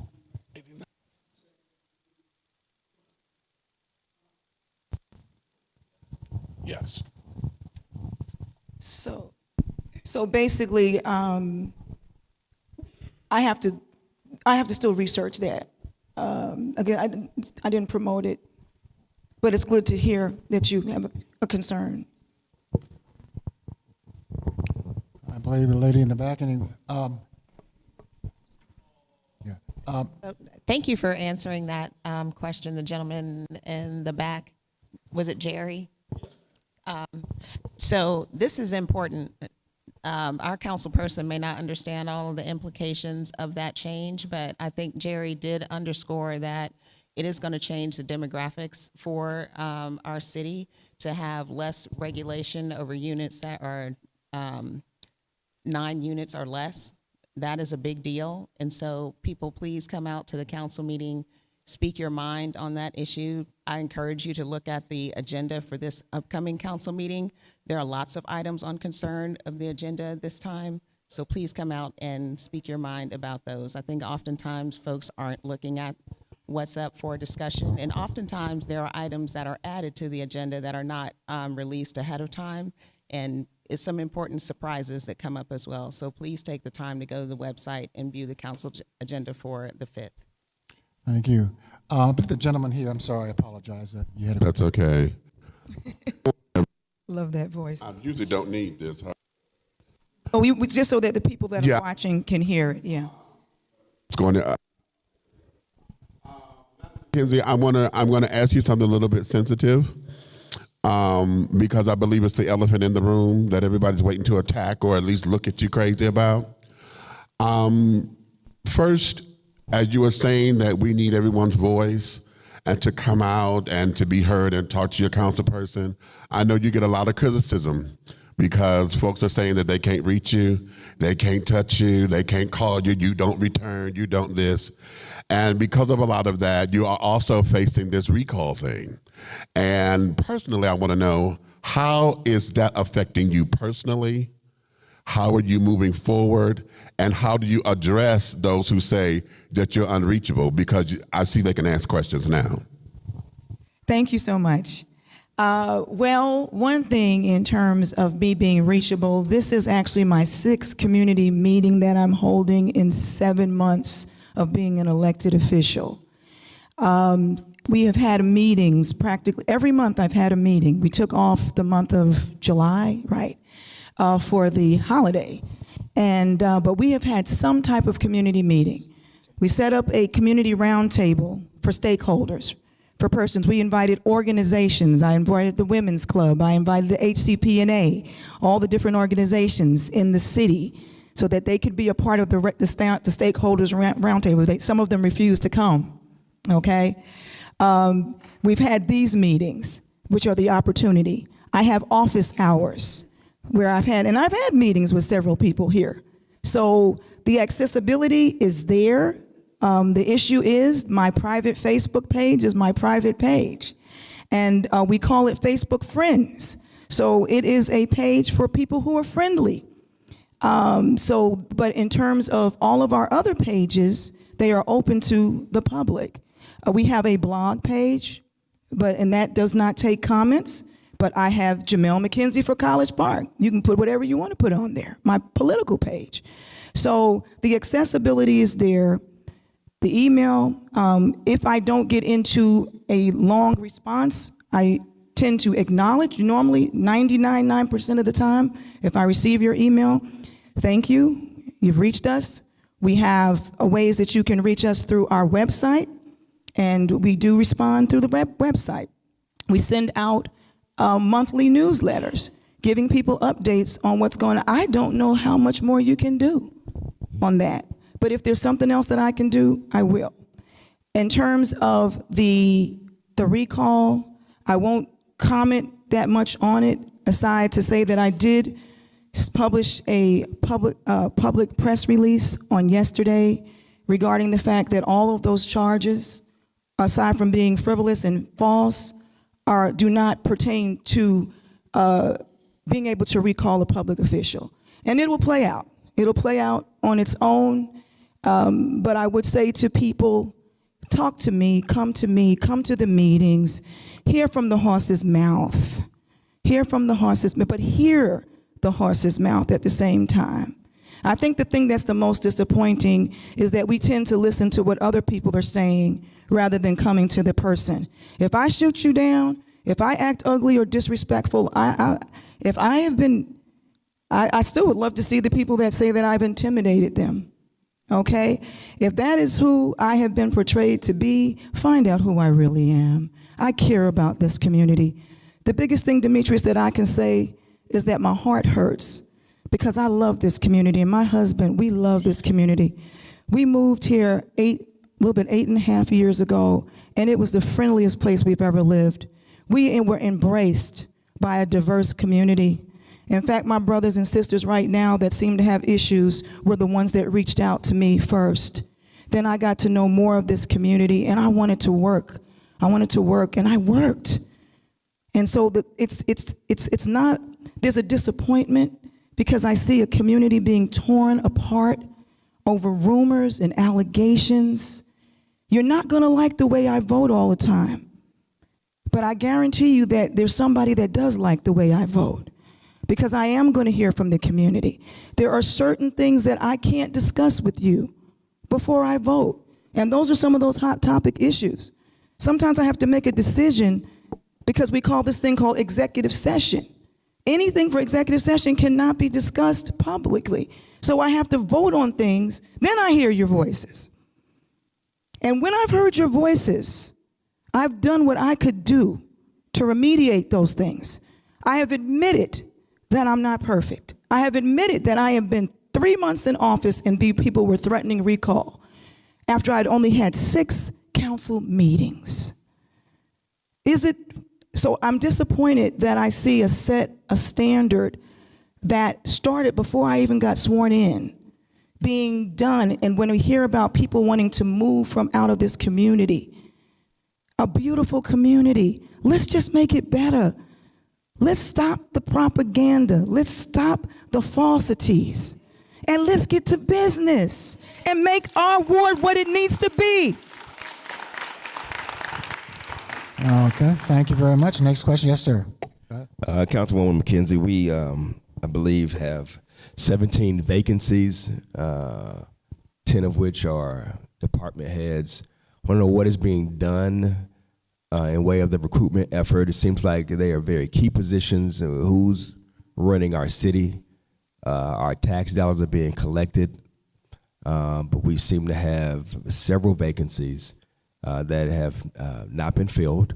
We are in the 8th month of the year, heading into the 4th quarter, and these key positions are vital for the continuance of our city.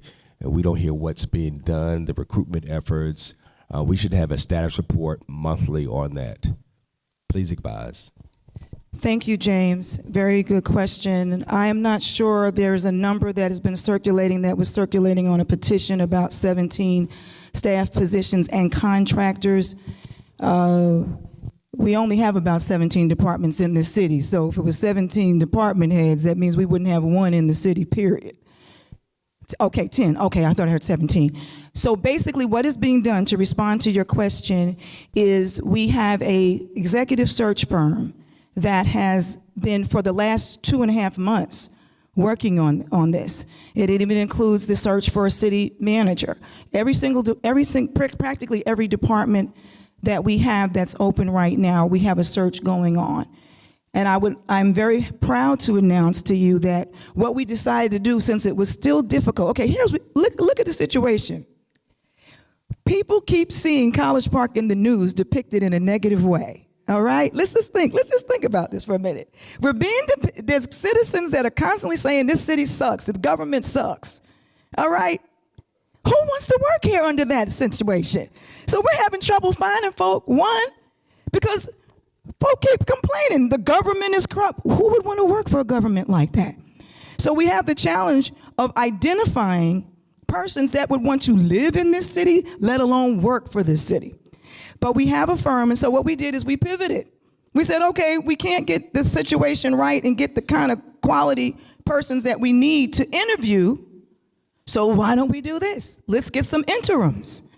So this past week, We had an interim finance director start with the city. I may have my dates wrong because I was traveling. I was at the MEAG annual meeting, and so I'm kind of off with days. But I know that we had an interim finance person. We have an interim city clerk beginning on Monday. Thank you, Lord. We have because we need these positions. We have a purchasing person. That was so important. So what we're looking at now is getting interims. So while we're identifying permanent positions, at least every position is filled. Next question. Oh, hi, Jason. Maybe a little bit of clarification. Why we didn't have a council meeting. I'm sitting here looking at the hot topics. We've got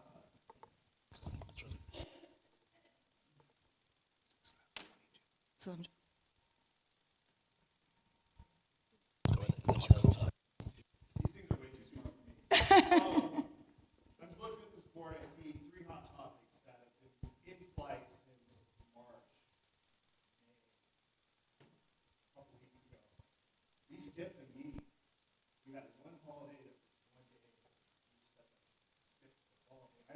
I just don't understand why we weren't able to come together as a council.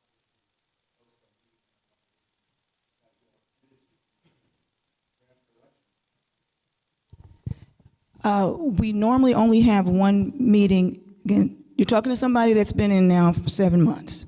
We normally have one meeting in July, okay? In June, the meetings that we had were very intense, long, a lot was being required of staff, and we went into a new budget. What happened is normally, in the past, the budget, we would have our budget hearings, budget meetings earlier, so they wouldn't necessarily be held in maybe if they were held in June. I know that if you recall, in April, we had our first budget planning meeting. And at that meeting, because we only got I got the packet less than 24 hours before the meeting. And I had decided in March that I wasn't adding stuff on I wasn't coming to a meeting and dealing with stuff that I did not have time to review, okay? Because if you all remember, the first few meetings of this year, stuff was being added to the agenda like you wouldn't believe it. And does not give anybody the opportunity to think through things, didn't give the community the opportunity. So you all didn't even see that budget until less than 24 hours. So we ended up moving the budget sessions from April to May. And then we ended up having to approve the budget in June with the budget hearings and everything.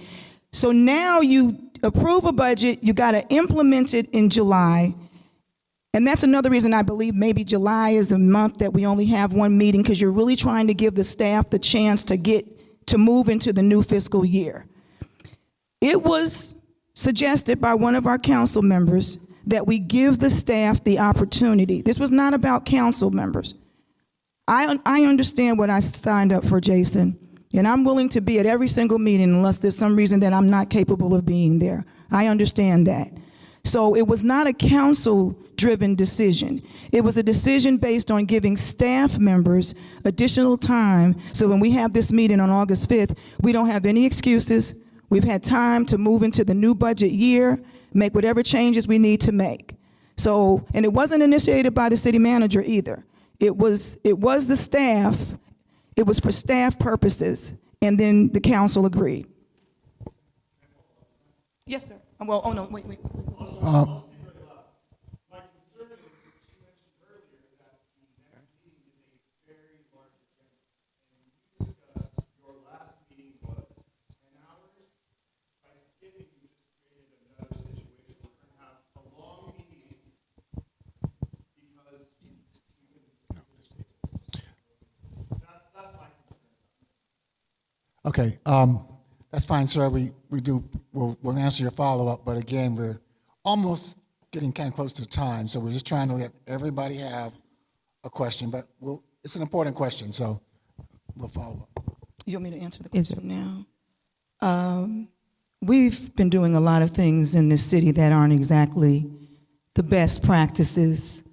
And yes, there is a long agenda. I haven't had a meeting yet that didn't have a long agenda.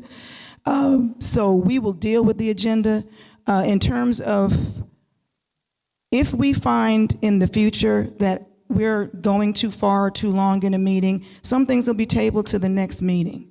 And that's just the way it's going to be.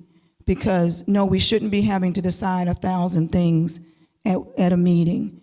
And I hear what you're saying, okay? So we're going to work on that. Next question, somebody who has not answered. Okay, fine. Good afternoon. Good afternoon. I moved here about a year ago, and we purchased our forever home here. And so there's a lot of historical stuff that's been said, and we're new, so we don't know. And actually, we're not very interested in that. We're interested in the current. And so what I really want to know is, what do we need to do in order to stop the sale of the Bill Evans baseball field?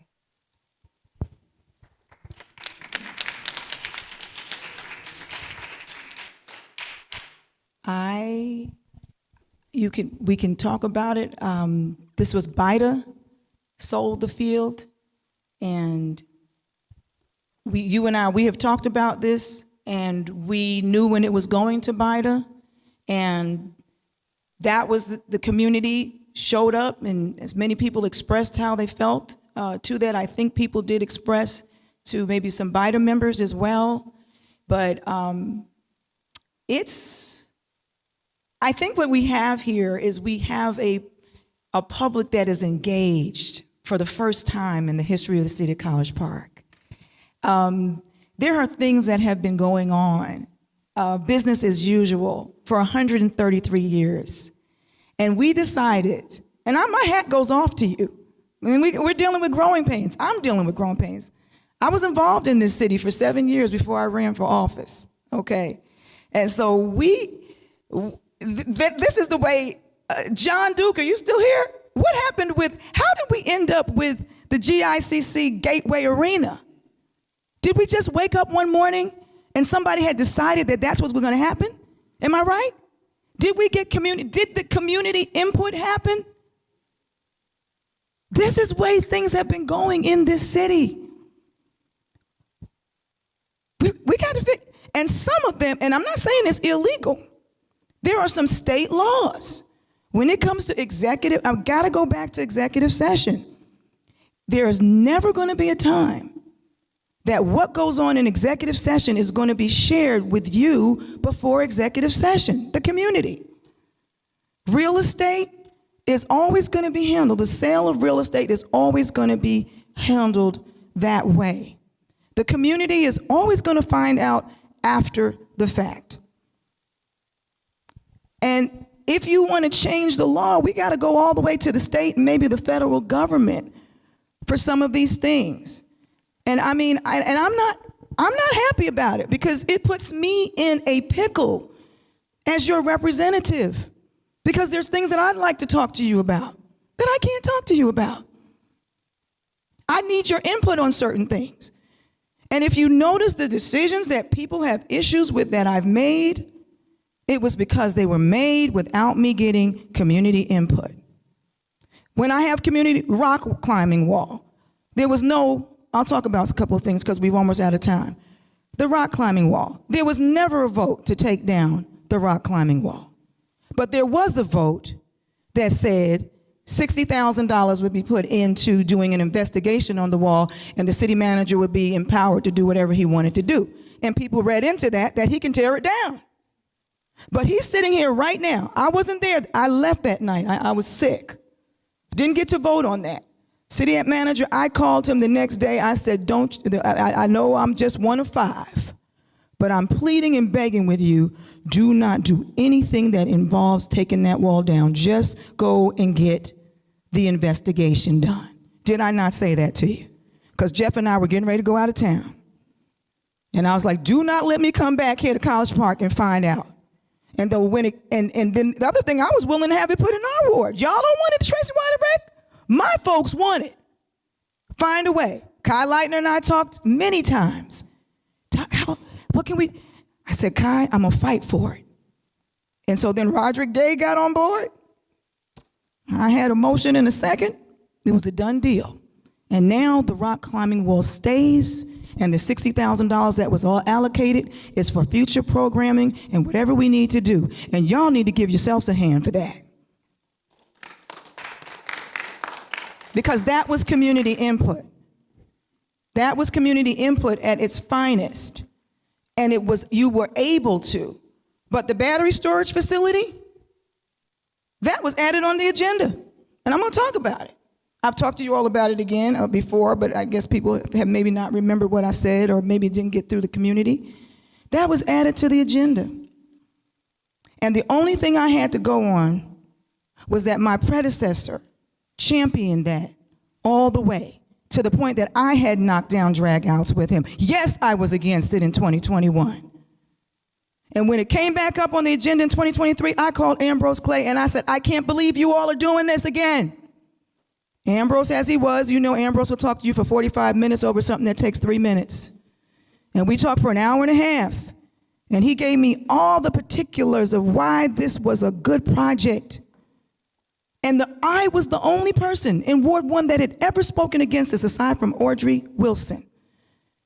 It came back up again in 2023. No one from Ward 1 had anything to say against it. So when it came up in 2024, added to the agenda, I voted the way I thought my predecessor would have voted. I voted my conscience that it was a good project based on what I had been told. I also voted understanding that we were just renewing a motion to rezone, which meant that everything that was included, the 14 different criteria that had to be met for that battery storage facility, were in that motion. Did I have time for community input? No, I didn't. Had it been put on the agenda? Yes, I would have. Why did I not vote when Tracy Arnold brought it back up? Let's clear the air. Why didn't I vote? Because I had spoken to Tracy Arnold and told her, I'm not adding anything onto the agenda. And we agreed that we would not add it. Because one thing you're gonna learn about me, my word is my bond, regardless of what anybody says. And the same way people didn't have a chance to speak against that battery storage, I've got folks sitting here right now that are for it. And I wasn't gonna do something to vote again and change my vote and not give the public the opportunity to know that it was gonna be on the agenda. She wanted to add it onto the agenda. No, we're not gonna right a wrong with a wrong. It had nothing to do with how I feel about the battery storage facility. It's the fact that I'm a legislator. And if you can't take me at my word, if I can't, my word is all I have. And if I can't honor my word, and that's why if you talk to me about something and I give you my word, you can take it to the bank. Anything other than that, what somebody else has told you, it's gonna be a check that bounces. Okay, folks, we're getting close to the end. Go ahead, ma'am.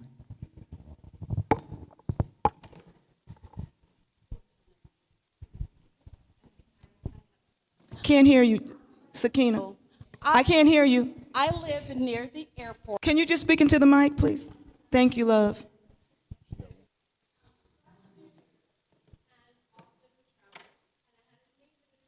Airport. We came down and lottie-dottie, I call it lottie-dottie.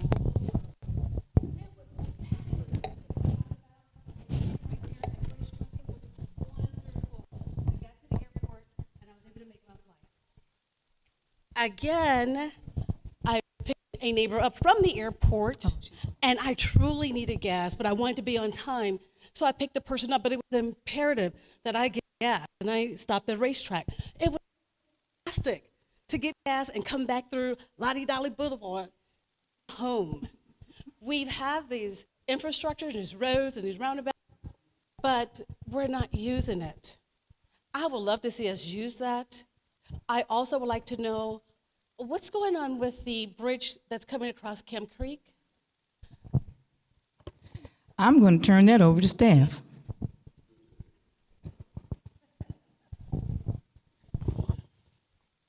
Good morning, everybody. On the Lottie that boulevard. Okay. It will be open, but not now. We have to give the developers, that are interested in. We have commitment from two. One for the 55 acres around Brady, supposed to be building residential, and then the other 260-something acres. There's an NYSC, I believe, that have submitted their LOI, that myself and the city attorney are looking at, and then we'll get with Bader based on, the details of their LOI. That's one. But we want to wait on them and see was it that will take place with the developer before we open that, that boulevard. It was a lot of money that was spent to, redo some of the streets there, and then some of the streets are in the process of being renamed and all that. So it's something we have to, hold off, for right now. And as far as the bridge, I've been working with Prime Engineering and GDOT. I believe sometime next month, they will start installing it. Some of the pieces are, if you look where the crane is at, some of the pieces are already there.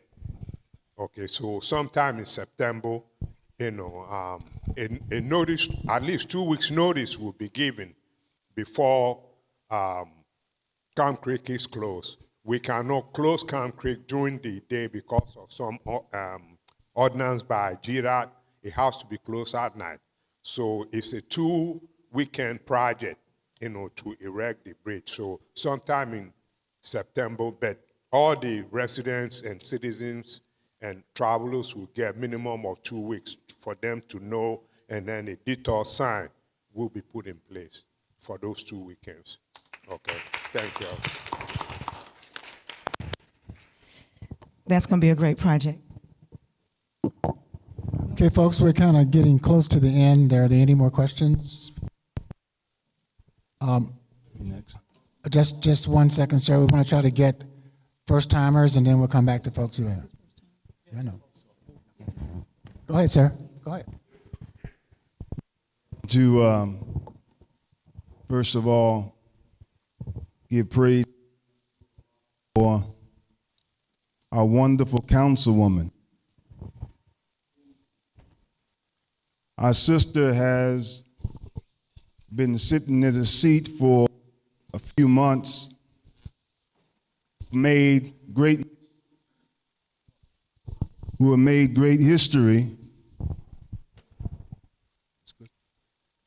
made great history, because there's never been a black person sat in that seat. And what we are witnessing, and we cannot be naive of, that when we actually was free from the plantation as a result of Emancipation Proclamation, we as black people were never repaired for over 400 years of what slavery have done to us. And white people have never actually done something to help repair the damage that was done to black people. Now I'm giving this recall. What I realize, sister, is that the great work that God is blessing you to do for the suffering of our people. I was there at the book drive, the uniform drive, and the grassroots of our people who really are suffering, that most people don't care about. It's not doing anything for those people. I saw the joy that you done to unleash that wonderful spirit of satisfaction, of a need, not a want. You suffice the need by God's grace. So now, what I'm trying to get at is that whenever a people yearn for change, a human being is born that God selects to bring about that change. So God raised up prophets, messengers, but they all always have opponents. David had opponent of Saul. Jesus had opponent of Judas. You have all these opponents. Even our black leaders during the time of slavery, segregation, Jim Crow, W. Du Bois had opponents, and those opponents were black. Those opponents were white racists.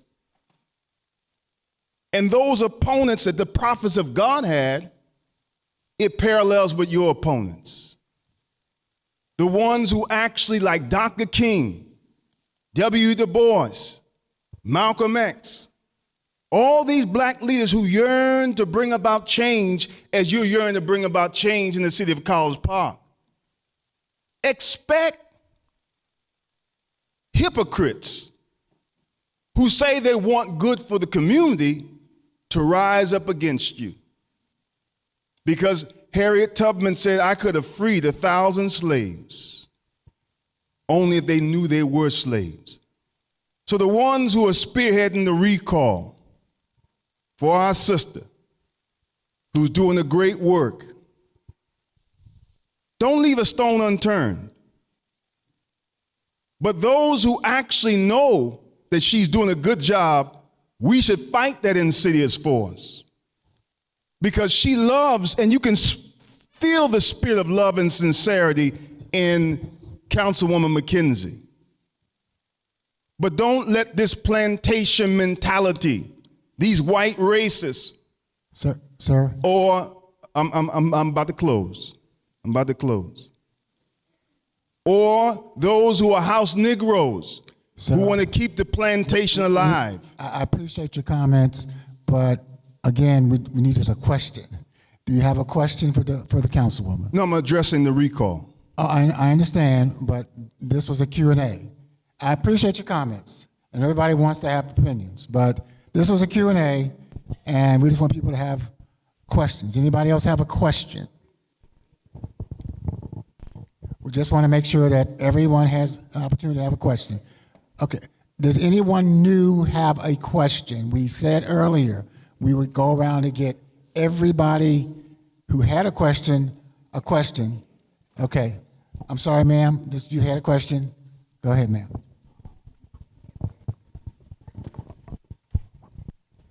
I was excited to see the money allocated for the Brady Trail in the last budget. I wanted to know, when would that project begin, and what can I do to assist in making sure, because a lot of the neighbors on Herschel Road like to walk that trail, to know a timeline for execution of when that trail was going to begin and what was the plan to use that money. The money is in the budget. It is sitting, waiting for us to just plan it. So basically, it's just a matter of us having another meeting with the group from Herschel Road, the persons that are interested. This will be a citizens government project. So we have several of the community enhancement programs. We want members of the community to also be involved in that process. So we just need to set up a meeting like you did before and bring the city manager in and start looking at phase 1, phase 2, what we need. And again, now that we have our procurement person, if there are things that we have to purchase or contractors that we have to bring in, we can start moving forward with the RFP process. Okay, so I do see you. We're going to get to you. I just want to make sure that there are no people, new questions. Okay, so ma'am, we're going to try to do both of you if we can. I believe he had them hand up. He was actually first. Okay, this question goes back to the Bill Evans field. I don't think Councilwoman McKenzie answered the question. However, I have a follow-up question to that.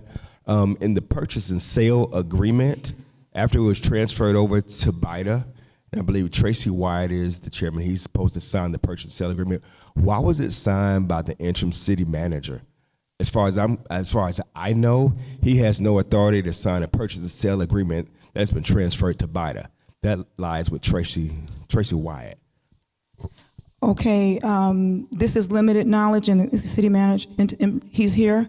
But to respond to that question, our interim city manager is also our economic development director until we get one. So, and he's also the executive director for BIDA.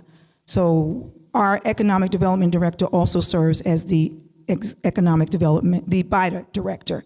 So if he signed anything, he signed in his capacity in that role.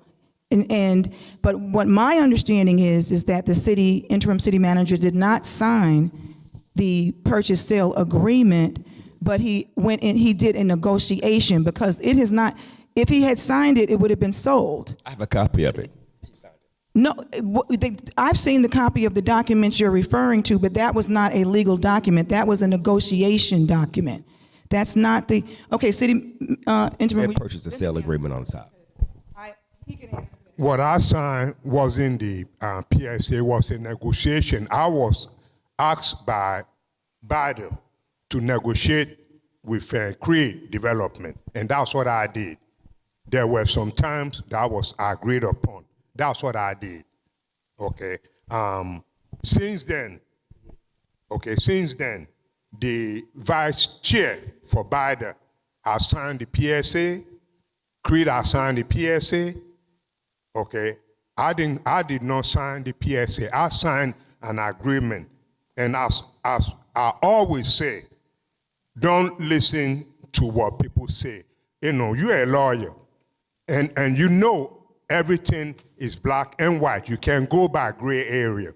You are an academician. I have a doctoral degree, okay? I signed an agreement with Creed. I did not sign the PSA.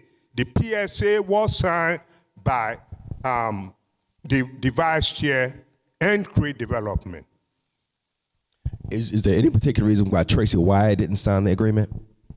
Is that from the meeting I was in with BIDA, I believe he said he didn't want to sign, and that's why the vice chair was asked to sign. Do you know why he didn't want to sign it? No, I don't. No, he's not here to defend himself.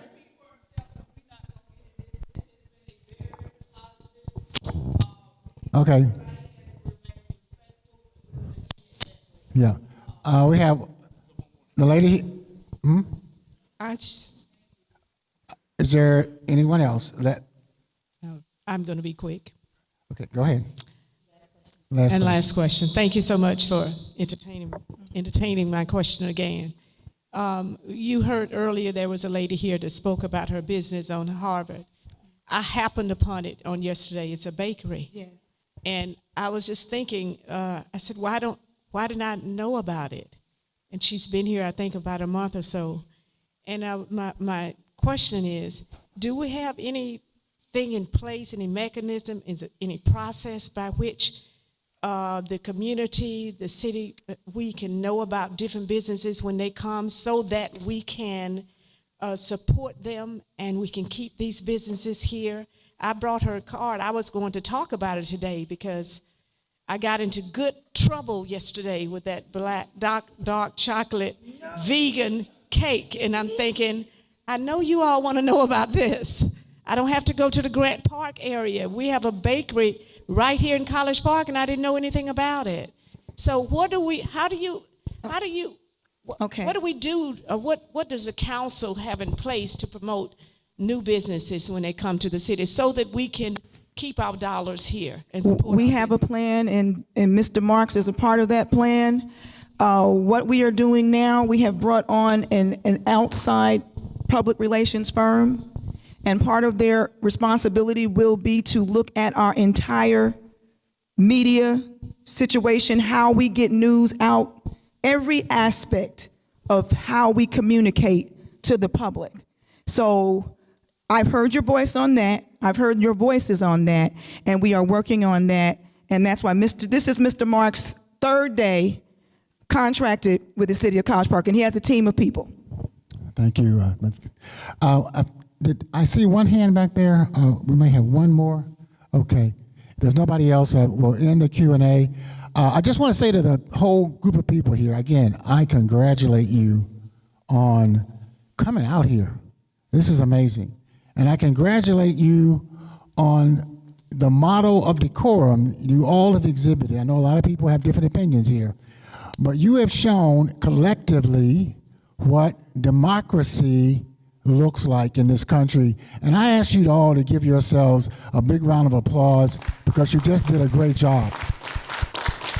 And I also want to say that I just want to praise Councilwoman McKenzie because I know she gets around. I know she's all having meetings and she's this place and that place. She's got some place to go in a minute. But the other day, you know, we had a big issue down at the airport. And if you live in other parts of the city like I do, and you wake up in the morning and CNN's talking about how jacked up our airport is, you get a little upset. And I used to work for the Olympic Games, and we used to talk about we were going to show the world Southern hospitality. And I want to applaud Councilwoman McKenzie. I know there were other folks from the city who went down there and provided food and water and other things to the people in the airport that were stuck and showed on behalf of all of us what our hospitality looks like. And I just want to praise College Park for doing that. Thank you so much. And I have to thank the folks that came along. That dropped in my spirit Saturday afternoon to do it the next day. I reached out, made a couple of phone calls. Karen Jeremy, I reached out to you Sunday morning, and I want to thank you. I want to thank Favor House for that. We had diapers because they don't sell diapers in the airport. And you had mothers that were stuck over there, and all they had was the bag, not the bag that they checked, but the bag that they brought on. And those people were grabbing up the diapers. We had hygiene because there were people who had been there for 3 days. Thank you, Dr. Adadaran. We asked you Sunday morning. We ran it by you Sunday morning. Joe Carn, and we had Kenny Anderson, and we had Roderick Gay. They all just, everybody said yes when I asked. Tracy Arnold was traveling, so she couldn't come. But we had hygiene kits, toothbrushes, toothpaste, the stuff that you don't always pack in your bag that you're carrying on board with you. And the people grabbed, we had blankets and pillows. I want to thank Ignite Resource Center, which I do not run anymore, but for saying yes and bringing the pillows and the blankets. And it was what College Park is all about. And if there's anything I could instill in the beautiful people who are here in front of me and those that are watching by way of Facebook, YouTube, we are we're not just beautiful, we're a gorgeous community. We are one of the richest cities in the state of Georgia. There's no place like us. We have an international airport that is on our territory. We have Georgia's still second largest convention center in our city. We have our own arena. We have 3- and 4-star hotels, 38, almost 40 maybe, I don't know. Every day the new one's popping up. We've got the hotels. What do we need? Time? Oh, it's okay, I'm gonna finish. I'm finishing up now. This is my final. Oh, golly, everybody's having, look. Kids Fest will be okay. They can start without me. But we have all of these wonderful amenities. We have parks. We have a golf course. How many cities have an 8-hole golf course? We have businesses. As I said, at parks. Now we've got the Flint River Preserve. I mean, we're not just a diamond in the rough. We're a gold mine. We're shining like you wouldn't believe. And contrary to what you may have heard, there are developers, there are businesses that are beating down their door to get into College Park. I get phone calls every other day. And we get conversations with folks saying, hey, Ms. Kinsey, we're supporting you. We love what this council's doing. Don't believe the hype. We can't, you know, my husband said this. We had Boys to Men. My husband was one of the presenters a few weeks ago. And he said, winners think about what they want to happen. Losers think about what they don't want to happen. We are winners. I feel like a cheerleader, but I am, because that's my job. I was hired to be your cheerleader for your city. And I will do nothing less. I will not be an elected official that will cut down other elected officials. I will not be an elected official that is going to make our city look bad. Even when we're bad, I'm going to try my best to make us look good, because you are my family. We can fight amongst ourselves, but let's stay out the press, everybody. Let's stay out the press. Let's stop putting our dirty laundry out in the public. Let's clean this up together. Let's work together. Let's band together. Let's set some goals together. Let's take those that are weak amongst us and help them become strong. Let's take those that are strong amongst us and help them to be developed even the more. Let's rise. Let's shine.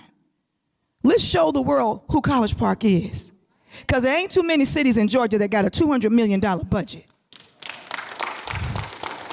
There ain't too many cities in Georgia that have a phenomenal group of people who are elected officials. I don't care what you say about them. Maybe you may not like them personally. But when I look at what we have been able to accomplish in the first 7 months, I'm going to say years, of months of this year, you got to go back. Dee Dee works for me, and she just started working for me, and her first project was go through all the action items and see what we have done this year. She was like, golly, y'all have done a lot. We're focusing on 4 things that people didn't like. But let's talk about the 100 things that we did that have really moved the city forward. Michael Hicks talked about some of those things today. And all of our department heads can tell you some of the things that we have done, not as just a governing body, but as a city. We have done great things. We're going to continue to do great things. We are going to thrive as a city. And the way we thrive as a city is we lift up our businesses. We lift up those that are underserved amongst us. We provide opportunities for those that have to be able to give back. We make sure that we have things put in place so that we can thrive and not just survive. Yes, there are going to be decisions made that I don't like, that you don't like. I did not like the Flint River situation. But you know what I did? I didn't damn those folks. I went and I did my homework. And I did everything I could do. And here we are today with the Flint River Preserve Project and $500,000 plus, and being attached onto the belt line. You don't quit doing good. Do good. Have faith in your city. Be that voice that's in your elected official's ear. And remember that you get more with honey than you get with vinegar. Let me say that one more time. You get more with honey than you get with vinegar. So let's put the honey on, baby, and let's move College Park forward. I want to just say that we have, Mike, what's the announcement for Wednesday?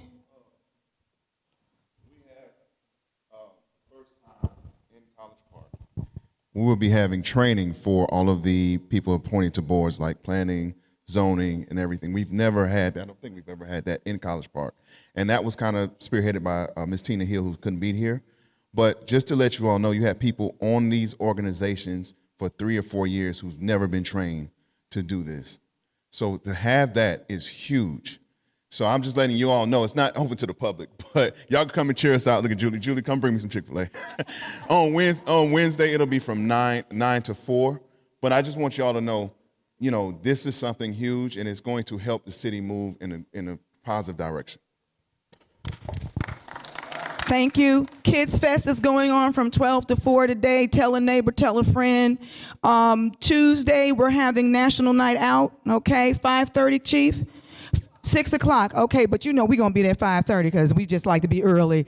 So, but 6 o'clock, come on out. It's one of the biggest events that we have in the city. We support our law enforcement, and y'all know I support my law enforcement because even though I may not be working as a chaplain, I will be a chaplain till I die because I love our law enforcement. I love our fire, our persons that put their lives on the line for us. I love our military, okay? Because they fight for us. Karen, something else? What is it? Cookie Smoke retired. Mercedes Miller is retiring. Chief Elmore retired. He had his last day this week. So if you have an opportunity, shout out to them, wish them well. And those are some more positions that we got to add on to whatever those other positions were. But those are not people that are leaving because they are disgruntled, in my opinion. They're leaving because it's time to just enjoy life and say, bye, Felicia. See y'all later. All right, y'all. I love you. I appreciate you. Let's keep moving this city forward. Thank you for coming out. You're the best.